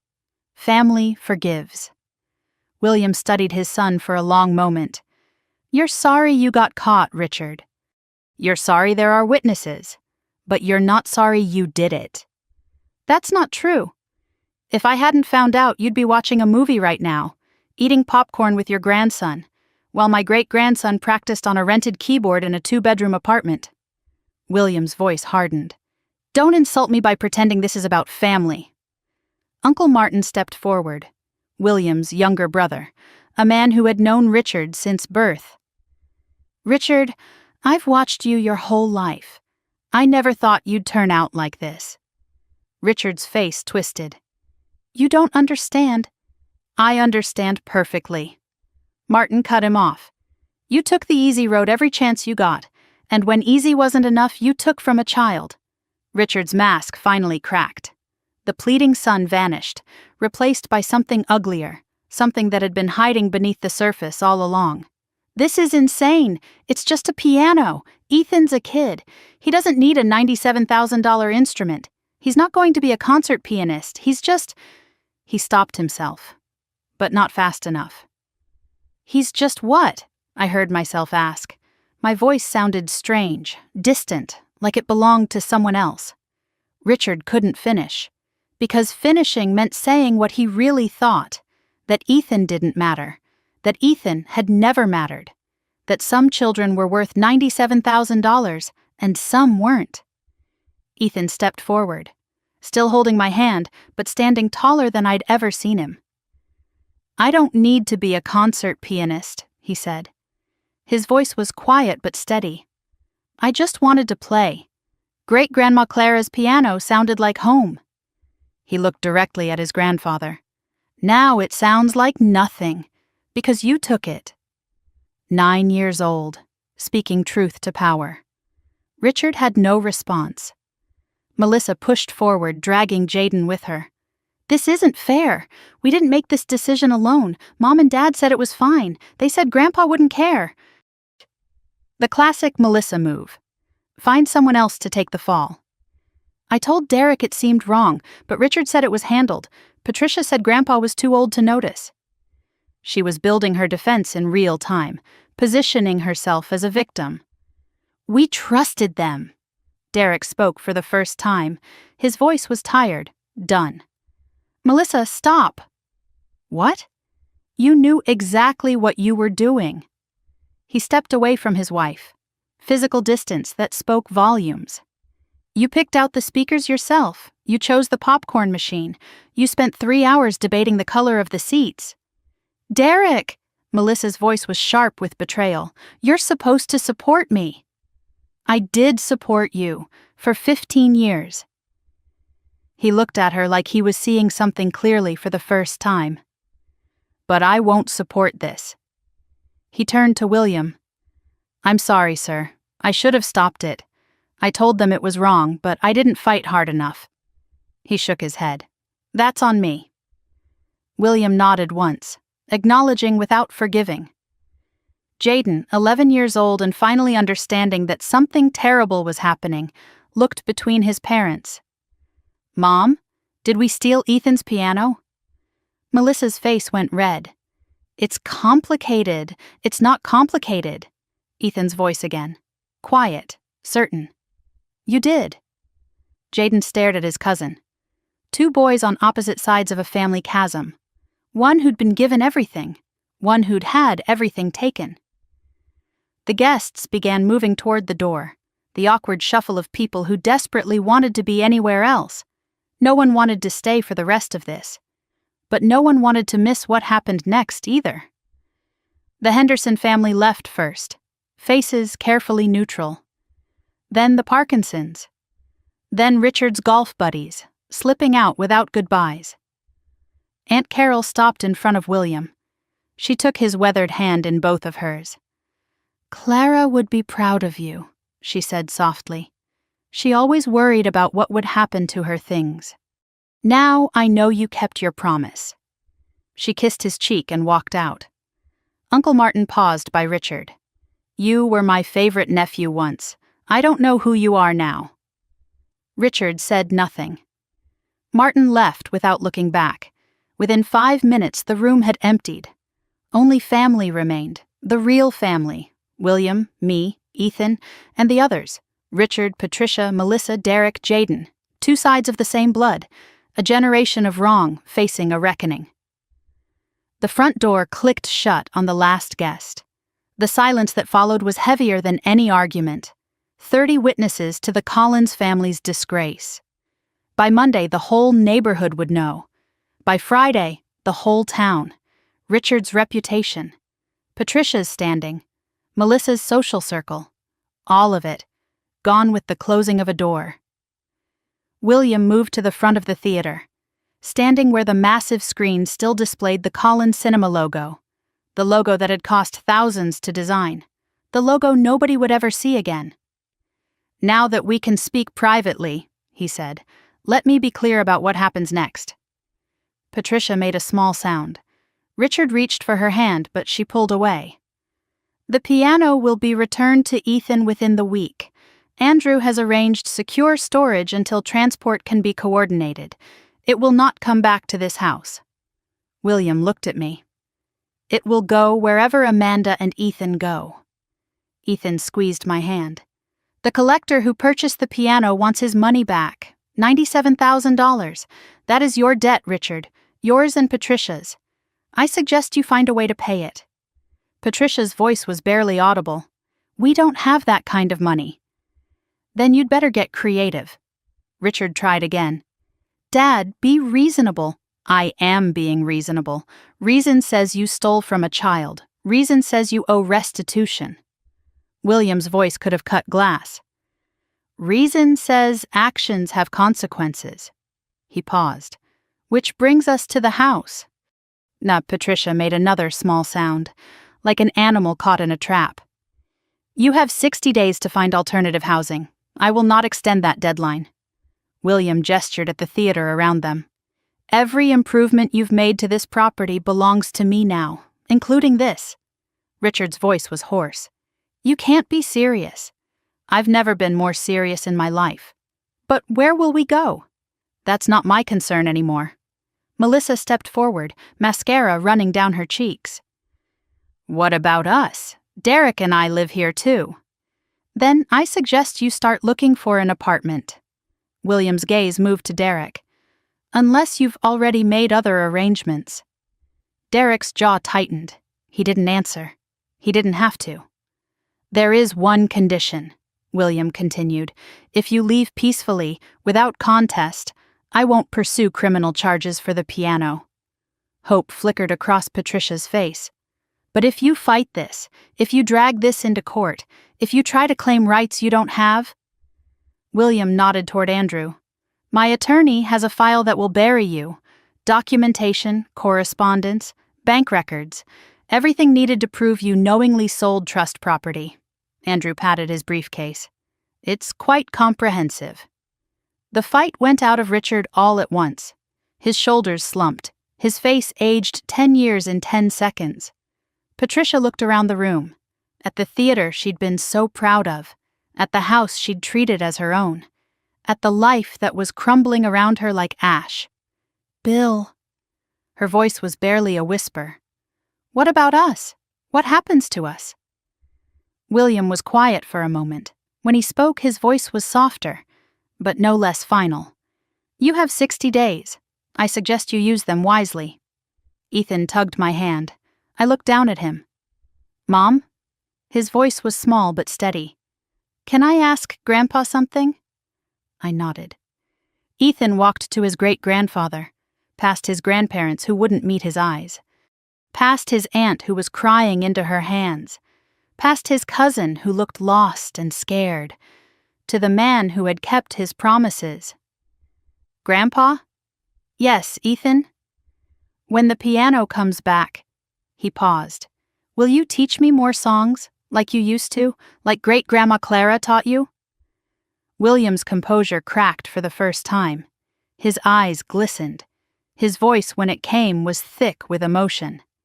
"I will teach you every song I know, and then we'll learn new ones together." He put a hand on Ethan's shoulder. "Clara would have wanted that. She loved music, and she would have loved you. Ethan hugged him, fierce, tight, a child finally feeling safe. William closed his eyes and held on. Richard watched them. His father, his great-grandson, the relationship he'd tried to destroy, the love he'd sold for $97,000. Too late to matter, but not too late to witness. William released Ethan and stood slowly. He took my son's hand in his. "Amanda, let's go. We don't need to stay here anymore." I nodded, relief flooding through me. "Where are we going?" "My place, for now." He looked around the room one final time. "We have arrangements to discuss, about the future." We walked toward the door, past Richard, frozen in place, past Patricia, collapsed in a leather seat, past Melissa, mascara ruined, still trying to quiet Jaden's questions, past Derek, standing apart, already a stranger to his own family. At the threshold, I paused, turned back one last time. My mother looked up at me. Her eyes were red, pleading. "Amanda, please," her voice broke. "Talk to him. You're the only one he listens to. Please." I considered her face. The woman who had canceled Ethan's birthday for Jaden's soccer game, who had called my son not normal, who had sold his inheritance and built a cinema she would never have invited him to use. "No, Mom," I said quietly. "I'm done translating your failures into his forgiveness." I took Ethan's other hand. "Enjoy your 60 days." We walked out together, William, Ethan, and me. 3 generations leaving a house that had never been a home. The afternoon sun was warm on my face. The air smelled like cut grass and freedom. Behind us, I heard Patricia start to sob. I didn't look back. The morning after the reckoning, I woke to unfamiliar silence. Not the silence of my apartment, with its traffic noise and neighbors' television bleeding through thin walls. This was different, deeper. The silence of a place designed for rest. William had insisted we stay the night at his apartment in the senior community. "You're not going back to that apartment alone," he'd said. "Not tonight." I'd been too drained to argue.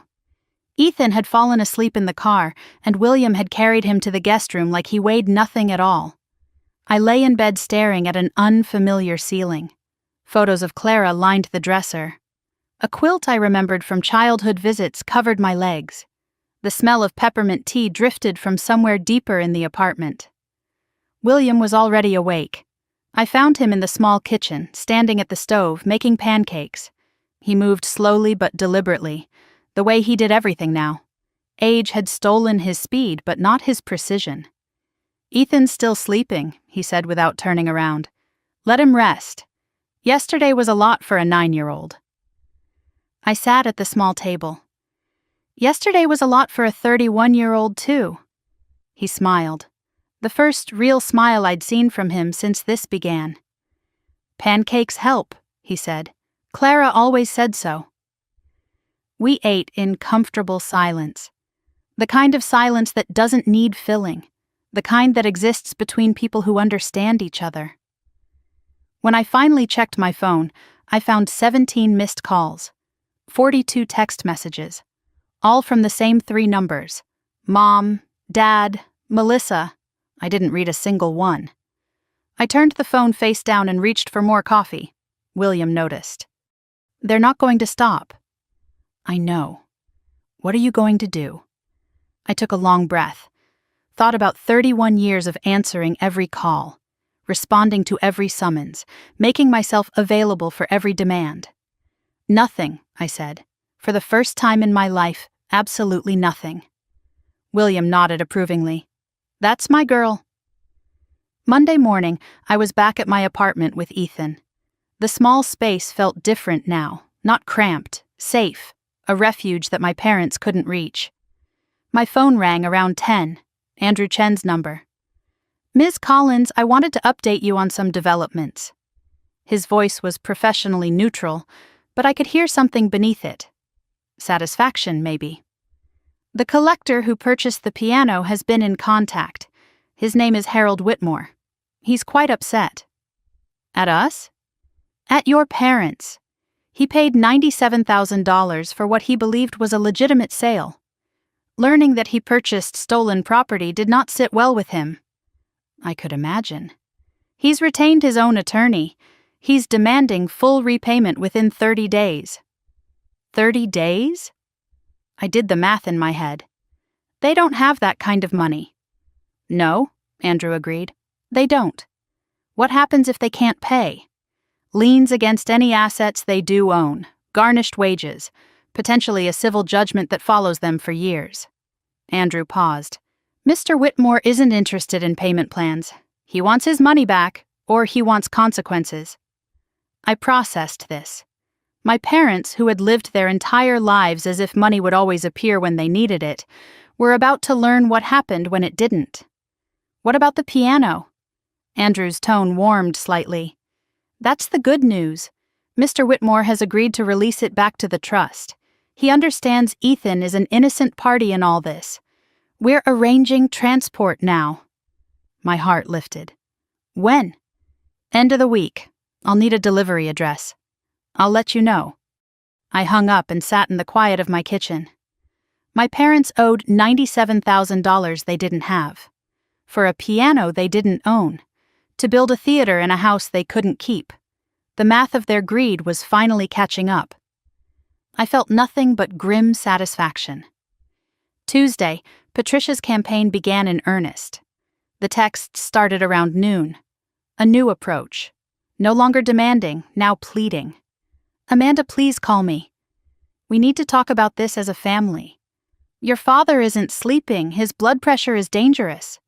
You're going to give him a heart attack. I read each message. The manipulation was so familiar I could have written the script myself. Step 1. Appeal to guilt. Your father's health. Step 2. Invoke family. We need to talk as a family. Step 3. Make the victim responsible. You're going to give him a heart attack. 31 years of this. The same playbook, recycled endlessly. I listened to one voicemail. Just one. Patricia's voice was thick with tears, trembling with manufactured despair. How can you do this to us? We're your parents. Everything we did was for the family, for the children. You're tearing us apart over a piano. Over a piano, Amanda. I deleted it before she finished. That evening, Ethan noticed me staring at my phone. Mom, why do you keep looking at it like that? I set it down. Grandma's trying to talk to me. Are you going to answer? No. He thought about this for a moment, then nodded. Good. 9 years old and already wiser than I'd been at 30. I typed one message, the only one I would send. Do not contact me again. If you have legal matters to discuss, contact Andrew Chen. Then I blocked her number, and Richard's, and Melissa's. The silence that followed felt like breathing for the first time. That night, a knock at the door. My heart jumped. I looked through the peephole, already preparing for Patricia's face, but it wasn't her. Derek stood in the hallway. Alone, looking like he hadn't slept in days. Dark circles under his eyes, wrinkled shirt, and his wedding ring, I noticed, was conspicuously absent from his finger. I know I'm probably the last person you want to see, he said, but I need to talk to you. I hesitated, then opened the door. He sat on my second-hand couch like it might break beneath him. I want you to know I tried to stop them. His voice was tired, hollow. Not hard enough, obviously, but I tried. I know, you texted me. When they first talked about selling the piano, I said it was a terrible idea. Melissa laughed, said I was being dramatic. Richard told me it was none of my business. Patricia said I didn't understand how family worked. He shook his head. Maybe I don't. Why are you here, Derek? He was quiet for a long moment.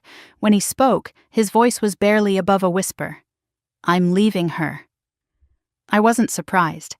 I'd seen him pull away during the confrontation. Seen the distance grow in real time. When? I told her last night.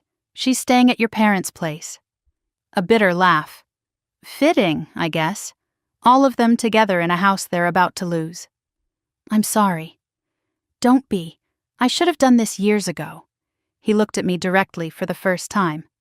I should have done more for Ethan too. Every time they overlooked him, I noticed. But I didn't say anything. I didn't want to rock the boat. His voice cracked. I was a coward. You're apologizing now, that's something. It's not enough. No, I agreed. But it's a start. He stood to leave, then paused. You should know. They're panicking. Your father called 3 banks yesterday trying to get a loan. All rejected. Your mother's been on the phone with every relative she knows trying to borrow money. He shook his head. No one's returning her calls. Word got out about what happened. The whole town knows. Good. He nodded, unsurprised by my response. One more thing. Jaden asked about Ethan. I stiffened. He wanted to know if Ethan hates him. I thought about my son, the boy who'd been overlooked, dismissed, stolen from, the boy who had every right to hate his cousin. Ethan doesn't hate anyone, I said. He's too good for that. I know. That's why I wanted you to know. Derek moved toward the door. Maybe someday, when this is all over, the boys could... Maybe, I said. But not yet. He left without another word. Wednesday, I needed groceries. A simple errand. Milk and bread. Should have been invisible. But in a small town, nothing stays invisible for long. Mrs. Henderson found me in the dairy aisle. The neighbor from the party, the one who'd witnessed everything. Amanda, she approached with purpose. I've been thinking about you. Here it comes, I thought. The judgment, the gossip, the inevitable whispered condemnation. But she surprised me. I just want you to know, what your parents did was awful. Everyone's talking about it, but not the way you might think. She leaned closer. People are on your side, on Ethan's side. Nobody can believe they sold that child's piano. I didn't know what to say. Thank you. Your grandfather is a good man. Clara was my friend, you know. We had coffee every Tuesday for 15 years. Her eyes softened. She'd be proud of what William did. She always worried about that piano ending up in the wrong hands. I remember Clara being very particular about things. Mrs. Henderson smiled. She was, and she had good reason. She glanced around, then leaned even closer. Between us, your mother called me yesterday. Wanted me to talk sense into Bill. Can you imagine? What did you say? I told her I had nothing to say. She hung up on me.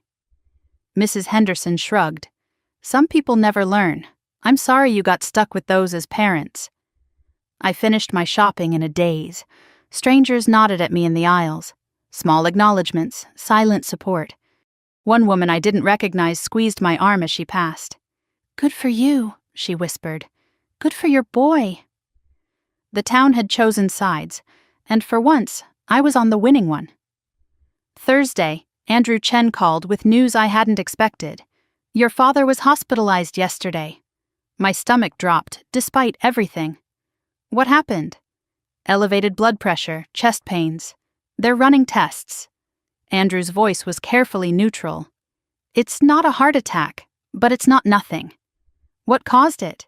Apparently, he received the demand letter from Mr. Whitmore's attorney. Full repayment in 30 days or litigation. A pause. He collapsed while reading it. I closed my eyes. Searched for the guilt I was supposed to feel.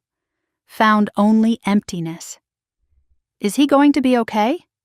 Physically, the doctors are optimistic, but the stress isn't going anywhere. I thought about my father, the man who'd sold my son's inheritance without a second thought, who'd built a cinema while Ethan cried in an empty room, who'd told me I was being dramatic for caring about a child's broken heart. Now his own heart was paying the price. Karma, maybe, or just cause and effect. Should I visit him? Andrew was quiet for a moment. That's not a legal question, Ms. Collins. I know, I'm asking as a human being. Then I'd say do what gives you peace, nothing more. I already knew the answer. There would be no visit, no bedside reconciliation, no deathbed forgiveness. Some bridges, once burned, stay burned. That evening, Patricia called from a new number. I answered before I realized my mistake. Your father is in the hospital and you won't even visit? Her voice was sharp with accusation. What kind of daughter are you? I let the words wash over me, felt them try to find purchase, felt them slide away. The kind you raised, I said. I hung up and blocked the new number too. Friday morning, the truck arrived. I'd taken the day off from job hunting. Some things were more important than resumes. At 10 a.m. exactly, a white delivery vehicle pulled into the apartment complex. 2 men in professional uniforms climbed out, followed by a third figure I recognized. Andrew Chen, briefcase in hand, smiled when he saw me. Ethan had been awake since 6, unable to sleep.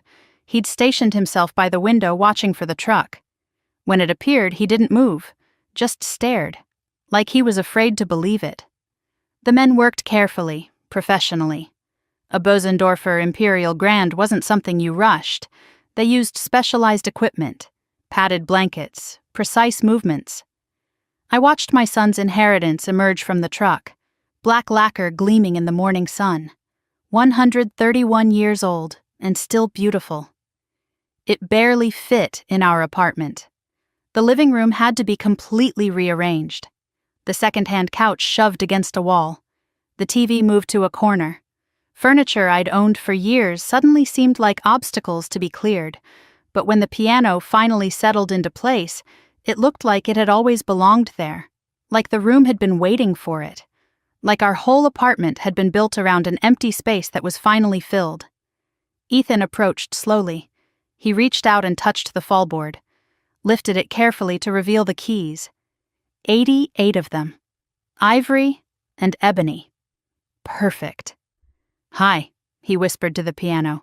I missed you. My eyes burned. I didn't try to stop the tears. Andrew handed me an envelope. The trust documents, updated and fully executed. Ethan is the sole beneficiary until age 21. After that, it's his outright. He met my eyes. No one can touch it again. I clutched the envelope like a shield. Thank you, for everything. Andrew smiled. Thank your grandfather. He planned this for years. I just handled the paperwork. He left us alone, just Amanda and Ethan and the piano, the weight of everything that had happened, and the lightness of what was finally right. Ethan sat at the bench, adjusted the height, placed his hands on the keys. Mom, can I play Great-Grandma Clara's song? The one Grandpa taught me? Of course, baby. He took a breath and began to play. The Chopin nocturne filled our small apartment. Notes I'd heard 100 times before, but never like this, never in my own home, never with my son safe, never with justice done. As the music swelled, my phone lit up on the counter. A text from William. I heard the piano arrived. There's something else we need to discuss. The house, your future, Ethan's future. Come see me this weekend. Bring the boy. It's time to talk about what happens next. I looked at my son, lost in music, finally at peace. Whatever came next, we were ready. Saturday morning, I woke to the sound of piano, not a recording, not a memory, real music, filling our small apartment like sunlight through curtains. Ethan was already dressed, sitting at the Bosendorfer, playing scales with a concentration I hadn't seen in weeks. His small hands moved across the keys with growing confidence, and Clara's piano responded to every touch like it had been waiting for him. I lay in bed for a moment, just listening. This was real. This was ours. This was home. When I finally emerged, Ethan looked up with a smile that reached his eyes. I've been practicing, he said, for when Grandpa comes. William was arriving at noon. He'd called last night to confirm, said he was bringing something important, something he wanted us both to see. I cleaned the apartment even though it was already clean. Rearranged the couch cushions 3 times. Ethan watched me with amusement. Mom, why do you keep moving stuff? I want everything to be nice for Grandpa. He doesn't care about cushions. Ethan turned back to the keys. He cares about us. 9 years old, and still the wisest person I knew. At noon exactly, there was a knock at the door. William was never late. It was one of his many Clara-isms, as he called them. She'd believed punctuality was a form of respect. I opened the door to find him holding a cardboard box, not large but clearly precious. He cradled it against his chest like it contained something fragile. "I brought something," he said. "May I come in?" Ethan was already at the door. "Grandpa?" The hug was long and tight and necessary. William held my son with one arm, the box secure in the other, and I watched 2 generations of my family embrace like they were the only people in the world. When they finally separated, William walked toward the piano. He set the box on a side table and ran his hand along the lacquered surface of the Bösendorfer. "Hello, old friend," he murmured. "It's been a while since I've seen you somewhere safe." He turned to me. "Thank you for giving it a home." "It was always Ethan's. We just didn't know how to fight for it." "You learned." His eyes were warm. "That's what matters." I noticed the box again. Old, worn at the corners. A name written on the side in faded marker. Clara's things. Whatever was in that box was part of today's conversation. I could wait. I'd learned patience. Ethan tugged at William's sleeve. "Grandpa, will you listen? I've been practicing. In my head mostly, while the piano was gone. But now I can really play." William settled into the second-hand armchair I'd positioned near the piano. It looked shabby next to the magnificent instrument, but he didn't seem to notice. "I've been waiting to hear this for weeks," he said. Ethan sat at the bench, adjusted his posture the way William had taught him, took a breath, and began to play.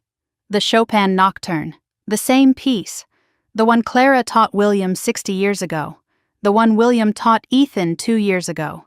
3 generations connected by these notes, these rhythms, this music that had survived everything. Ethan's small hands moved with surprising confidence. Not perfect, but real, present, alive. I watched his face transform as he played, concentration giving way to something deeper. Joy, maybe. Peace. The Bösendorfer had a voice I'd forgotten, rich, deep, resonant. In our small apartment, it seemed almost too much, too beautiful for such a humble space. But then it settled into the walls, the furniture, the air itself, like it was teaching our home how to hold it. When the last note faded, silence filled the room. The good kind, the kind that means something is complete. William's eyes were wet. "Clara would be so proud of you," he said. Ethan's voice was small. "You really think so?" "I know so. She's probably up there right now bragging to everyone who'll listen." Ethan laughed, bright, unguarded, healed. I pressed a hand to my chest. This was what I'd been fighting for, this exact moment. William wiped his eyes and reached for the cardboard box. "I brought this because I want you both to understand something. About Clara, about the piano, about what family is supposed to mean." He opened the flaps carefully, revealing contents I couldn't quite see from where I stood. "These are things I've never shown anyone, not even your grandmother, Amanda, not even Richard." He looked at me, then at Ethan. "It's time you knew the whole story." He reached into the box and withdrew a black and white photograph. A young woman at a piano. Not the Bösendorfer, something simpler, but her posture, her focus, her obvious love for the instrument, those were unmistakable. "This was Clara in 1950, William said. "She was 17. Her family didn't have money for lessons, so she taught herself. By the time I met her, she played better than anyone I'd ever heard." He handed the photo to Ethan, who studied it with reverence. "I fell in love with her while she played," William continued. "I was too nervous to talk to her at parties. But when she sat at a piano, I could listen for hours. She noticed eventually. Said I was the only one who really heard her." Another photograph emerged from the box. William and Clara on their wedding day, standing beside the Bösendorfer, young and hopeful and completely unaware of what their family would become. Her parents couldn't afford a dowry, so her grandmother sold everything she had, jewelry, furniture, even her own piano. William's voice grew thick. "And she bought this, an 1893 Imperial Grand. Said Clara deserved an instrument worthy of her gift." Ethan traced the edge of the photograph with his finger. "It's the same piano." "The same one you're sitting at right now." William smiled. 131 years old. Survived 2 world wars and a cross-country move. Survived your grandparents, too. He was quiet for a moment. When he spoke again, his voice was softer. "When Clara's grandmother died, Clara made me promise. The piano would only go to someone who would love it, really love it, not keep it as decoration, not sell it for profit. Someone who would hear it the way I heard Clara." "Did you know who that would be?" Ethan asked. "Not for years. I watched. I waited. Your father never showed interest." William glanced at me. "Patricia wanted us to sell it early on, said it was wasted space." Of course she had. "Then Ethan was born," William continued, "and then this one came along." He ruffled Ethan's hair. 3 years old, first time at our house. Clara had passed by then, but the piano was still there. "I remember," Ethan said quietly. "Sort of. You walked right up to it, pressed one key, and listened." William's eyes grew distant. "Most children bang on the keys, make noise, but you listened, waited for the note to fade completely before pressing another." He looked at my son with something like wonder. "That's when I knew. Clara would have chosen you too." Ethan looked up from the wedding photograph. "Grandpa, was great-grandma Clara like me?" William tilted his head. "What do you mean?" "Was she quiet? Did people not notice her?" William's expression shifted. Something between sadness and recognition. "Yes, Ethan. She was exactly like you, quiet, overlooked. People underestimated her because she didn't make noise." He reached over and squeezed Ethan's shoulder. "And just like you, she deserved to be heard." He reached into the box again and withdrew a bundle of envelopes tied with ribbon. Old paper, faded ink, Clara's handwriting on each one. "She wrote me letters, even after we were married. She said some things were easier to write than say." He selected one envelope carefully. "I'd like to read one to you, if that's okay." Ethan and I both nodded. William unfolded the letter. Yellowed with age, fragile as memory. He cleared his throat and began to read. "My dearest William, some days I worry that the piano will outlive everyone who understands it, that someday it will end up in the home of people who see only its price, not its soul. But then I watch you listen when I play, and I remember. There will always be someone who hears. Our job is to make sure the piano finds them. Promise me you'll protect it. Promise me you'll wait. The right person will come. You'll know them when you see them. Love always, Clara." Silence filled the room.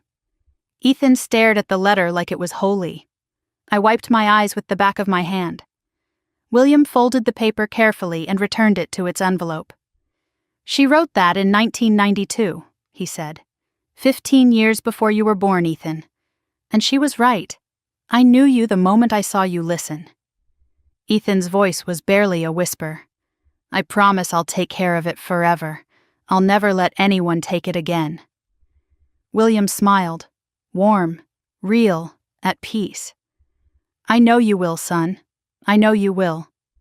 He placed the letters back in the box, but his hand lingered inside. There was more. He withdrew a small velvet pouch, dark blue, worn smooth by years of handling. "There's one more thing, something I've been saving for when the time was right." He opened the pouch and tipped its contents into his palm. A small photograph and a key. Not a modern key. Antique. Brass. Ornate. "Do you know what this is?" he asked Ethan. Ethan leaned forward. "Is it for the piano?" "Smart boy. This is the original key to the Bosendorfer. It locks the fall board, protects the keys from dust and damage." William turned the key in his fingers. "Clara's grandmother gave it to her on her wedding day. Clara gave it to me when she died." He placed the key in Ethan's palm. "And now I'm giving it to you." Ethan held it like it might shatter. But what if I lose it? You won't, William's voice was firm. You know its value now. Not the money, the meaning. That's what makes you different from them. He handed me the photograph from the pouch. A young Clara, maybe 20, sitting at the Bosendorfer. Her face turned toward the camera, smiling like she had a secret. I took that on our first anniversary, William said. I want you to keep it. Somewhere you can see it. So Ethan always knows who loved that piano first. I clutched the photograph to my chest. I'll frame it. Put it right beside the piano. Clara can watch over him while he plays. William's voice cracked slightly. She'd like that. She always said music needed witnesses. Ethan examined the key, then walked to the piano. He found the small lock on the fallboard, inserted the key and turned it carefully. Click. The fallboard locked. There, he said quietly. Now it's safe. He unlocked it again, lifted the cover, touched the keys. And now it's ready. We sat together after that, tea cooling in our cups, Ethan playing softly in the background. William's expression shifted from warm to serious. There's something else we need to discuss. About the future. I set down my cup. The house? He nodded. The house now belongs to me, legally, officially. And Richard and Patricia have to leave in 6 weeks. He paused. But that raises a question. What happens to the house after? After? I'm 72, Amanda. Healthy but realistic. That house has been in my family for almost 50 years. Clara and I raised our children there. It holds memories, good and bad. He looked around my small apartment. I don't want it sold to strangers. I don't want it lost. What do you want to happen to it? He looked at me steadily. I want it to stay in the family, the real family. I want it protected the way the piano was protected, and I want you to be part of that protection. I felt the weight of what he was asking. Me? I'd like to put the house in a trust. Like I did with the piano, you would be the beneficiary, Ethan after you. It would be yours to live in, to care for, to pass on. He paused. But protected from certain people. From Richard, from Patricia, from anyone who might try to take it. I stood and walked to the window, looked out at the apartment complex parking lot. The view I'd had for 5 years, small cars, cracked asphalt, a dumpster that was never emptied on time. It was fine, it was safe, but it wasn't home. Behind me, Ethan's playing continued, Clara's nocturne, 3 generations of music in a room too small to hold it. If I accept, I said slowly, what happens to you? William smiled. I was hoping you'd ask. I'd like to come with you, if you'll have me. Live in the house I built with Clara. Watch my great-grandson play her piano. Spend whatever years I have left with the family that matters. My eyes burned. Of course we'll have you. This is what Ethan needs. This is what I need. A real family, in a real home. William stood and crossed to me, took my hands in his. Then it settled. Ethan's playing stopped. He turned on the bench. What settled? I looked at William. He nodded. How do you feel about moving? I asked my son. His eyes widened. Moving where?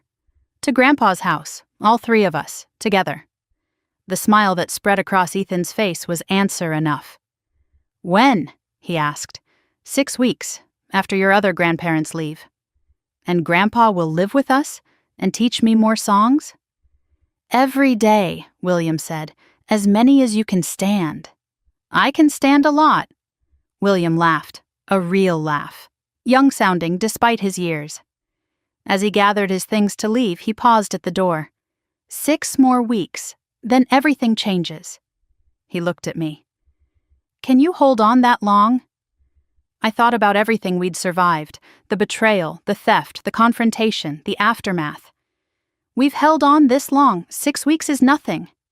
He nodded, satisfied. Then his expression grew serious. Just remember, the hard part isn't over. Your parents won't leave quietly. They'll try everything to change my mind. Let them try. William studied my face. Whatever he saw there seemed to satisfy him. That's exactly what Clara would have said. He left, and Ethan returned to the piano. I stood at the window watching William's car pull away. Behind me, Clara's nocturne began again. The music that had survived everything. The music that would survive everything still to come. 6 more weeks. And then, finally, home. Day 60. I woke before the alarm, before the sun, before anything in the world had permission to move. My first thought was today. My second thought was finally. I lay in bed listening to the sounds of my apartment for the last time. The hum of the old refrigerator, traffic noise from the street below, a neighbor's television bleeding through thin walls. Sounds I wouldn't miss, but sounds I would remember. The apartment had transformed over the past week. Boxes stacked against every wall, second-hand furniture donated or sold. Only essentials remained. Mattresses on the floor, the coffee pot, Ethan's backpack by the door, and the piano. Wrapped in protective blankets, waiting for the movers who would come tomorrow. Today was just about us. About walking into a house that was finally ours. Ethan appeared in my doorway, already dressed. His good shirt, clean pants, hair combed without being asked. "Today's the day," he said. "Today's the day." He looked around the bare apartment. "Are you sad to leave?" I considered the question. 5 years in this space. 5 years of making do. 5 years of telling myself it was enough. "No," I said. "But it feels strange. This was where we lived for a long time." "It was where we lived," Ethan corrected gently. "Home is different." I smiled. "When did you get so smart?" "Grandpa says wisdom skips a generation," he grinned. I think he was insulting someone, but I'm not sure who. My phone buzzed. Andrew Chen's name on the screen. "The property is clear," he said when I answered. "They vacated last night." My heart hammered. "Any issues?" "A few. Nothing that changes your timeline. They tried to take some items that weren't theirs. Furniture William bought decades ago. Appliances that came with the house. We had to clarify ownership." "How did they take that?" "About as well as you'd expect." Patricia argued, cried, threatened. Your father went silent. Melissa and Derek loaded a separate truck. He paused. "They weren't speaking to each other, or to your parents." The family had fractured completely. I felt nothing. "Where did they go?" "Your parents found a 2-bedroom rental across town. First and last month's rent came from your father's retirement account. It was the only money they could access." Another pause. "Melissa and Derek are in separate apartments. The divorce was filed last week." I absorbed this. The empire my parents had built on borrowed foundations collapsed in 60 days. "What condition is the house in?" "Livable, but not pristine. They weren't gentle. Some holes in the walls where they removed fixtures, scuff marks. Minor damage." Andrew's voice remained neutral. "Nothing structural, mostly spite. William has contractors scheduled for next week." "And the theater?" "Still intact. The equipment was too integrated to remove without destruction. The screen, speakers, seats, all still there." He cleared his throat. "William said you'd know what to do with it." I did know. I'd been thinking about it for weeks. "One more thing," Andrew said. "Patricia left a letter, addressed to you. It was on the kitchen counter." My stomach tightened.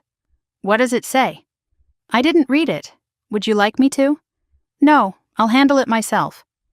I wasn't afraid of my mother's words anymore, but I wasn't eager to hear them either. At noon, Ethan and I arrived at Andrew's office. William was already there, sitting in the waiting room.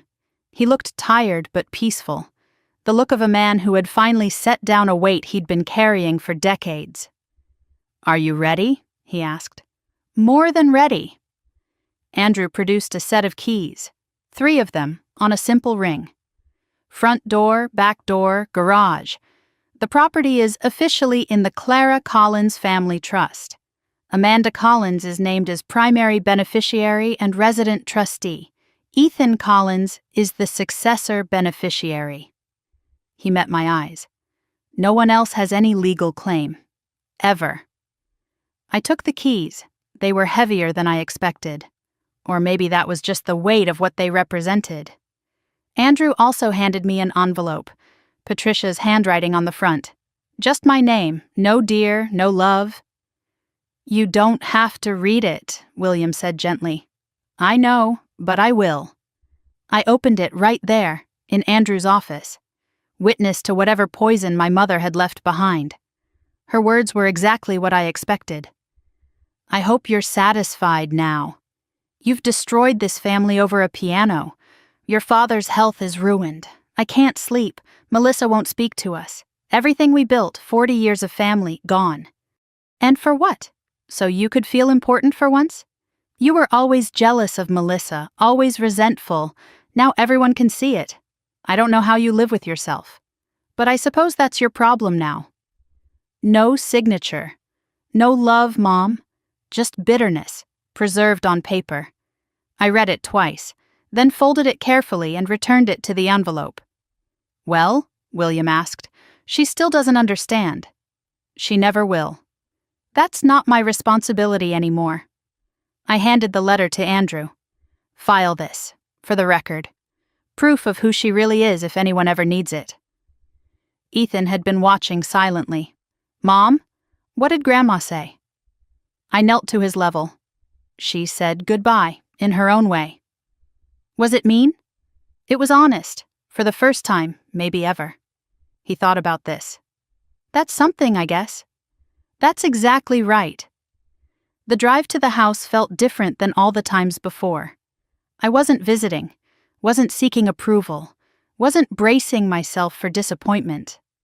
I was coming home. The neighborhood looked the same, neat lawns, mature trees, quiet streets where children used to play. But everything felt different. Because I was different. We pulled into the driveway. The house looked smaller than I remembered, or maybe I'd just grown. No construction trucks, no party decorations, no cars lining the street, just a house. My house. Our house. Ethan pressed his face to the window. It's big. Big enough for 3 generations, William said from the back seat. We walked to the front door together. I held the keys. My hand trembled slightly. You should do it, I said to William. This was your home first, he shook his head. It was Clara's home, then ours. Now it's yours. He gestured toward the door. You should be the one to open it. The key slid in smoothly. The lock clicked. The door swung open. Inside, empty rooms, bare walls. The smell of fresh paint where the contractors had already started repairs. But beneath the emptiness, the bones of the house remained. Strong, steady, waiting. Ethan rushed past us, exploring like a scout in new territory. This one can be my room. Look at the backyard. Where's the music room going to be? His voice echoed in the empty spaces. Not lonely echoes, excited ones. I walked slowly through the house, past the kitchen where my mother had ruled, past the living room where I'd never felt welcome, past the hallway with family photos that had never included Ethan. I stopped at the door to the home theater. It was closed. I put my hand on the knob but didn't turn it. What are you going to do with it? William asked from behind me. I have an idea, but I want Ethan to decide. I turned to face him. It was his piano that paid for it. His choice what happens next. Ethan appeared at my side, drawn by the conversation. There's something I want to show you, I said. Something we need to talk about. I opened the door. The home theater was exactly as I remembered. Leather seats in deep burgundy, massive screen covering the far wall, fiber optic stars twinkling overhead. The Collins Cinema banner still hanging, though someone had torn one corner. $97,000 of stolen inheritance. Made physical, made permanent, made ours. Ethan stepped inside slowly. His excitement faded into something more complex. This is what they built, he said quietly, with my piano money. Yes, it's really nice. No anger in his voice, just observation. It is, very nice. What are we going to do with it? I sat down on one of the leather seats, invited him to sit beside me. "We have options," I said. "We could keep it, watch movies together, we could tear it out, make it something else entirely, we could leave it empty, pretend it doesn't exist." Ethan considered each option carefully. Or we could transform it. Into what? The piano needs a proper room, somewhere with good acoustics. Climate control, space to practice and perform. I gestured at the acoustic panels, the soundproofing, the carefully designed space. What if we turned this into a music room? Keep the good parts, replace the screen with windows, make it Clara's room. Ethan's eyes widened. We could do that? We can do anything we want. It's our house now.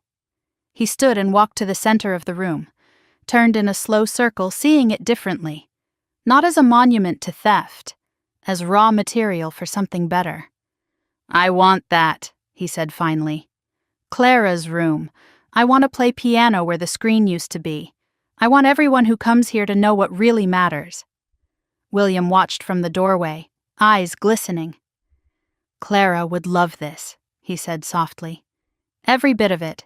Her piano in a room built to silence her, turned into a room that amplifies her legacy." "That's poetry," I said. "That's justice." My phone rang. An unfamiliar number. Normally I would have ignored it, but something made me answer. "Ms. Collins, this is Margaret Thornton from the Regional Youth Orchestra." My breath caught. Ethan had auditioned 2 weeks ago. A video submission, him playing the Chopin Nocturne on Clara's piano in our small apartment. I'd almost forgotten in the chaos of moving. "I'm calling to let you know that Ethan has been accepted." The words didn't register at first. His audition was exceptional. The panel was very impressed. "We'd like to offer him a seat in our junior program. Rehearsals begin next month." I couldn't speak, couldn't breathe. "Ms. Collins? Are you there?" Yes, I'm here, thank you so much."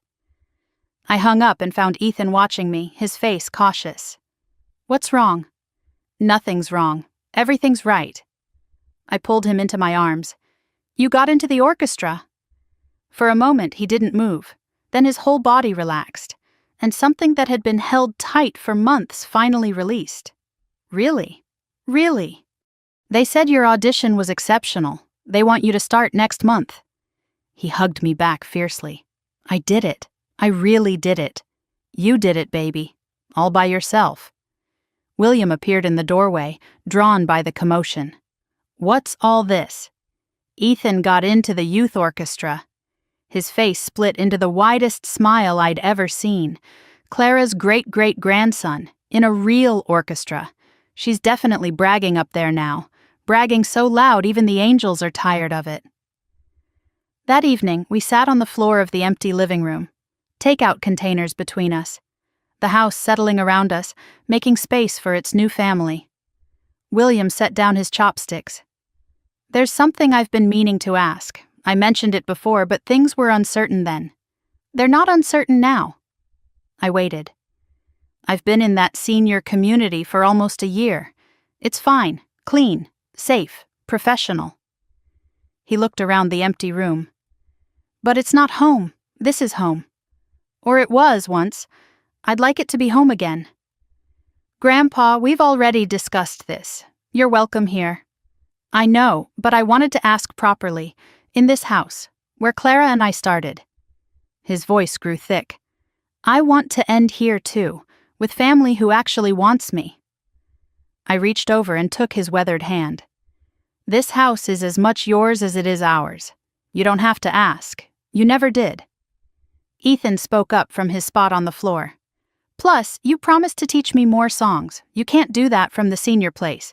We need you here. The piano needs you too." William laughed. "Well, if the piano needs me, I suppose I have no choice." I looked at them both, my son and my grandfather, two people who had been overlooked by the same family, finding each other in the wreckage. "When can you move in?" William grinned. "How does tomorrow sound?" "Tomorrow sounds perfect." Later that night, after Ethan had fallen asleep in his new room on a mattress on the floor, After William had returned to his apartment to pack, I walked through the empty house alone. My footsteps echoed on the hardwood floors. I touched the walls, the door frames, the windows. This was real. This was mine. I'd fought for it, bled for it, lost my old family for it, and gained something better. I paused at the theater door. Soon it would be Clara's room, a music room built from the bones of betrayal. Ethan would play there, William would listen, and Clara's piano would finally be where it belonged. My phone lit up with a message from the orchestra. Ethan's first performance is scheduled for 6 months from now. Families are encouraged to attend. I smiled in the darkness. 6 months. By then, the house would be complete. The music room finished. My son would take the stage with Clara's blessing and William's teaching, and for the first time in 3 generations, a Collins would perform for a family that actually showed up. I walked back to my room and lay down on the mattress, listening to the silence of my new home. Tomorrow, William would arrive with his boxes and his memories and his lifetime of love for a woman who had wanted only one thing, for her piano to find someone who would hear it. Tomorrow, a new life would begin. I closed my eyes, and for the first time in months, I slept without dreaming. 6 months can change everything. 6 months can heal wounds you thought would never close. 6 months can turn a house into a home and strangers into family and silence into music. I woke to the sound of piano, the way I did every morning now. Not practicing scales, not exercises, real music. Chopin's Nocturne floating up the stairs like it had been doing for generations, like Clara herself was playing somewhere just out of sight. But it wasn't Clara. It was Ethan, my son. 10 years old now, his birthday celebrated last month with a small party in our backyard. Just William, a few friends from school, and a cake shaped like piano keys. No relatives from my side, no awkward silences. No one looking through him like he wasn't there. It was perfect. I got out of bed and walked to the window. The backyard looked different now. William had planted a garden where the construction debris used to pile up, tomatoes, peppers, herbs Clara used to grow. He said it helped him feel close to her. The music room was visible from here, too, where the home theater used to be. We'd torn out the massive screen and replaced it with floor-to-ceiling windows that flooded the space with natural light. The leather seats were donated to a community center. The fiber optic stars dismantled and discarded. In their place stood Clara's piano, the Bosendorfer, 131 years old, and more beautiful than ever. Today was the day. Ethan's first performance with the Regional Youth Orchestra.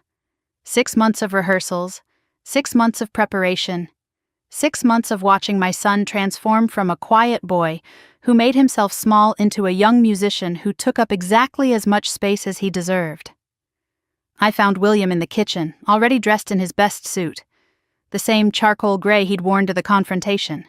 The same one he'd worn to Clara's funeral. He said it was his lucky suit now. "Nervous?" I asked. He smiled. "Terrified. You?" "Same." We laughed together.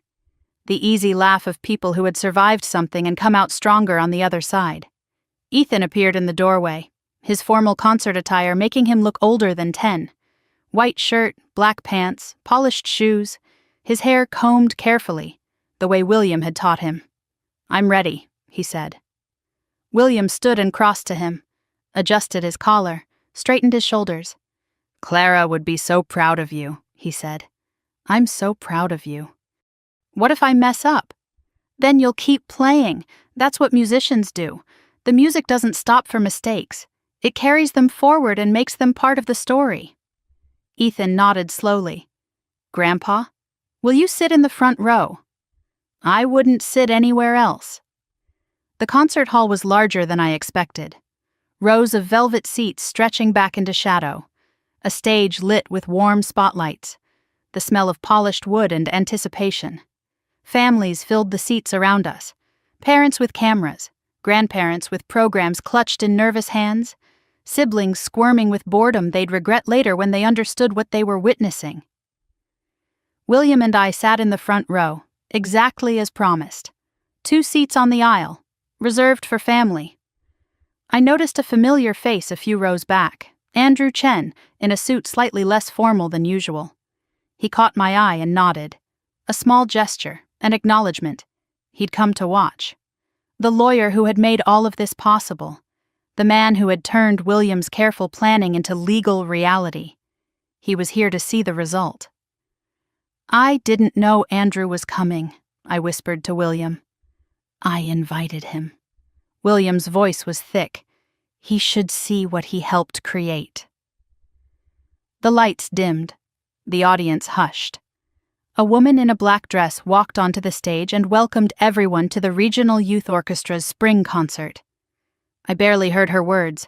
My eyes were fixed on the wings of the stage, where I could just make out the young musicians waiting for their cue. And then they walked out. 23 children between the ages of 8 and 14, violins and cellos and flutes and clarinets. And there, walking to the grand piano at the center of the stage, was Ethan, my son. My heart stopped beating, or maybe it beat so fast I couldn't feel the individual pulses anymore. He sat at the bench, adjusted the height, placed his hands in his lap, looked out at the audience with an expression I'd never seen before. Confidence. Real confidence. Not the performance of it, the thing itself. The conductor raised her baton. The music began. Ethan's solo came in the third piece. An arrangement of Chopin's Nocturne, the same piece Clara had taught William, the same piece William had taught Ethan. The piece that had traveled through 4 generations of our family like a river finding its way to the sea. When his fingers touched the keys, I stopped breathing. The notes filled the concert hall, rich and deep and resonant. The same notes I'd heard 1,000 times in our living room, in our small apartment, in my parents' house before everything fell apart. But different now, amplified by the space, witnessed by hundreds of strangers who had no idea what this music meant.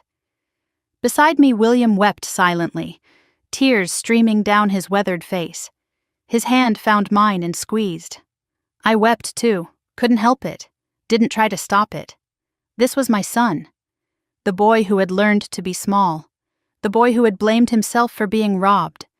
The boy who had whispered, "Did Grandpa change his mind in an empty room where his piano used to be?" That boy was gone.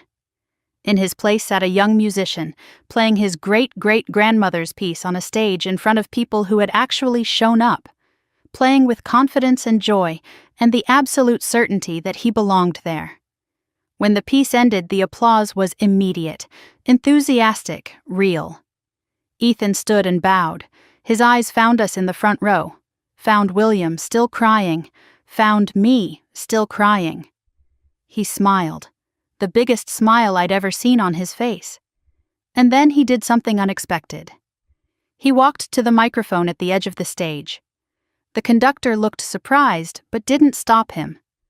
"I want to thank someone," Ethan said. His voice was clear and steady. "My great-grandfather William, he taught me this piece, and he taught me something else too." The audience was silent, waiting. "He taught me that family isn't about blood, it's about who shows up, who listens, who fights for you when you can't fight for yourself." I pressed my hand to my mouth. This piece was written by Chopin, but in my family we call it Clara's song, because my great-great-grandmother played it every night for 60 years, and now I get to play it too. Ethan looked directly at William. "Thank you, Grandpa, for everything." The applause that followed was thunderous. Standing ovation. From strangers who had just learned something true about love and family and what it means to show up. William stood too, raised his hand to his great-grandson. A salute between generations. I stood beside him, crying too hard to clap, but clapping anyway. After the concert, we found Ethan backstage. He was surrounded by other young musicians, all of them buzzing with post-performance energy. But when he saw us, he broke away and ran. I caught him in my arms and held him tight. "You were amazing," I said into his hair. "So amazing. I didn't mess up, not once. You were perfect." William joined the embrace. 3 generations holding each other in the wings of a concert hall, surrounded by music stands and instrument cases and the lingering echo of Chopin. Andrew Chen appeared at the edge of our circle. Ethan looked up and recognized him. "Mr. Chen, you came!" I wouldn't have missed it.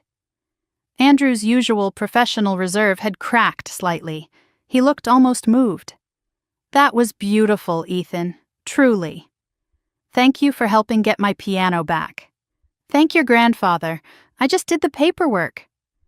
William shook Andrew's hand. "Stay for dinner? Amanda's cooking." Andrew hesitated, then smiled. "I'd like that." We drove home as the sun was setting, golden light streaming through the windows. Ethan in the back seat, still in his concert clothes, humming the nocturne under his breath. When we pulled into the driveway, I noticed something in the mailbox. An envelope, cream-colored, familiar handwriting. Patricia. I pulled it out and looked at it for a long moment. My mother's handwriting, my name on the front. No return address, but I knew. "What is it?" William asked. "A card, from my mother." "Are you going to open it?" I thought about it. Turned the envelope over in my hands. Felt the weight of whatever words she'd chosen to send. Then I walked to the trash can by the garage and dropped it in. Unopened, unread, irrelevant. "Some messages don't need to be received," I said. William nodded slowly. "Clara would approve." Inside, the house was warm and welcoming. The smell of the meal I'd prepared earlier, keeping warm in the oven. Flowers on the table, photos on the walls, photos of Ethan at his recitals, photos of William and Clara on their wedding day, photos of a family that had chosen each other. We ate together. Amanda, Ethan, William, and Andrew Chen. An unlikely group bound by circumstance and choice, and the belief that justice sometimes actually arrives. After dinner, Ethan asked to be excused. He walked to the music room, to Clara's room, and sat at the piano. The evening light streamed through the floor-to-ceiling windows. It caught the black lacquer of the Bösendorfer and made it glow. He began to play. Not the nocturne, something new. Something I didn't recognize. "What is that?" I asked William. His eyes were soft. "Something he's been working on, his own composition." "He wrote it?" "Clara started composing when she was about his age, too." I stood in the doorway of the music room, watching my son create something that had never existed before. His small hands moving across the keys with confidence and purpose, his face calm, present, whole. Andrew came to stand beside me. "You did a good thing," he said quietly, "fighting for him." "I should have done it sooner. You did it when it mattered. That's what counts." William joined us. 3 adults watching a child play piano in a room built from the wreckage of betrayal. A room that had been designed to silence and suppress, transformed into a space for creation and joy. "What happens now?" I asked. William smiled. "Now we live. That's all any of us can do. Live and love and show up for the people who matter." Ethan's composition swelled and softened and found its ending. He lifted his hands from the keys and turned to look at us. "Mom, can I invite my friends to hear me play sometime? Like here, in Clara's room?" I thought about all the times he'd asked permission just to exist. All the times he'd made himself small to avoid causing trouble. All the times he'd assumed his needs were less important than everyone else's comfort. "You can invite anyone you want," I said. "You can invite the whole world if you want." He smiled. That bright, unguarded smile I'd seen for the first time at the concert. "Maybe not the whole world, but maybe a few people." "That sounds perfect." The sun finished setting. The music room glowed with the last light of the day. And somewhere, I was certain, Clara was listening. I walked into the room and sat beside my son on the piano bench. William lowered himself into the chair we'd placed near the window, the chair where he sat every evening to listen. "Play me something," I said to Ethan. "What do you want to hear?" "Anything, everything, whatever you want to play." His fingers found the keys again. A new melody, something soft and hopeful and entirely his own. I closed my eyes and listened. This was what I'd been fighting for. Not the piano, though the piano mattered. Not the house, though the house was finally home. Not even justice, though justice had been served. I'd been fighting for this moment. For my son to play without fear. For my grandfather to listen without grief. For a family that showed up, that listened, that fought for each other when it mattered.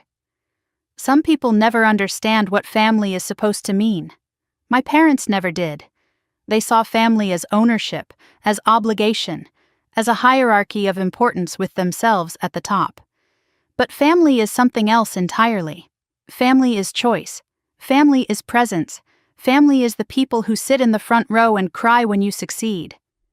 The music faded. Ethan looked up at me. "Mom, are you happy?" I put my arm around him and pulled him close. Happier than I've ever been. He leaned into me, warm and solid and real. Me too. Outside the windows, stars were beginning to appear. The same stars Clara had watched through this same window decades ago. The same stars that had witnessed everything our family had been through. They would witness everything still to come. Sometimes justice doesn't arrive on its own. Sometimes you have to stand up and demand it. Sometimes you have to fight for the people who can't fight for themselves, even when the people you're fighting against are your own blood. I fought for my son. My grandfather fought for his great-grandson. And together, we built something new from the ashes of something broken. So, what do you think? Did my grandfather go too far when he took back the house? Or did my parents get exactly what they deserved? I'd love to hear your thoughts in the comments. And if this story meant something to you, if you've ever had to fight for someone you love, if you've ever had to choose between keeping the peace and doing what's right, I hope you'll like this video and subscribe to our channel. Because there are more stories like this one. Stories about family and betrayal, and the kind of justice that doesn't come from courts, but from the people who refuse to stay silent. Thank you for listening. Thank you for being here. And remember, the people who truly love you will always show up. The rest are just strangers who happen to share your blood. This story is fictionalized for dramatic effect.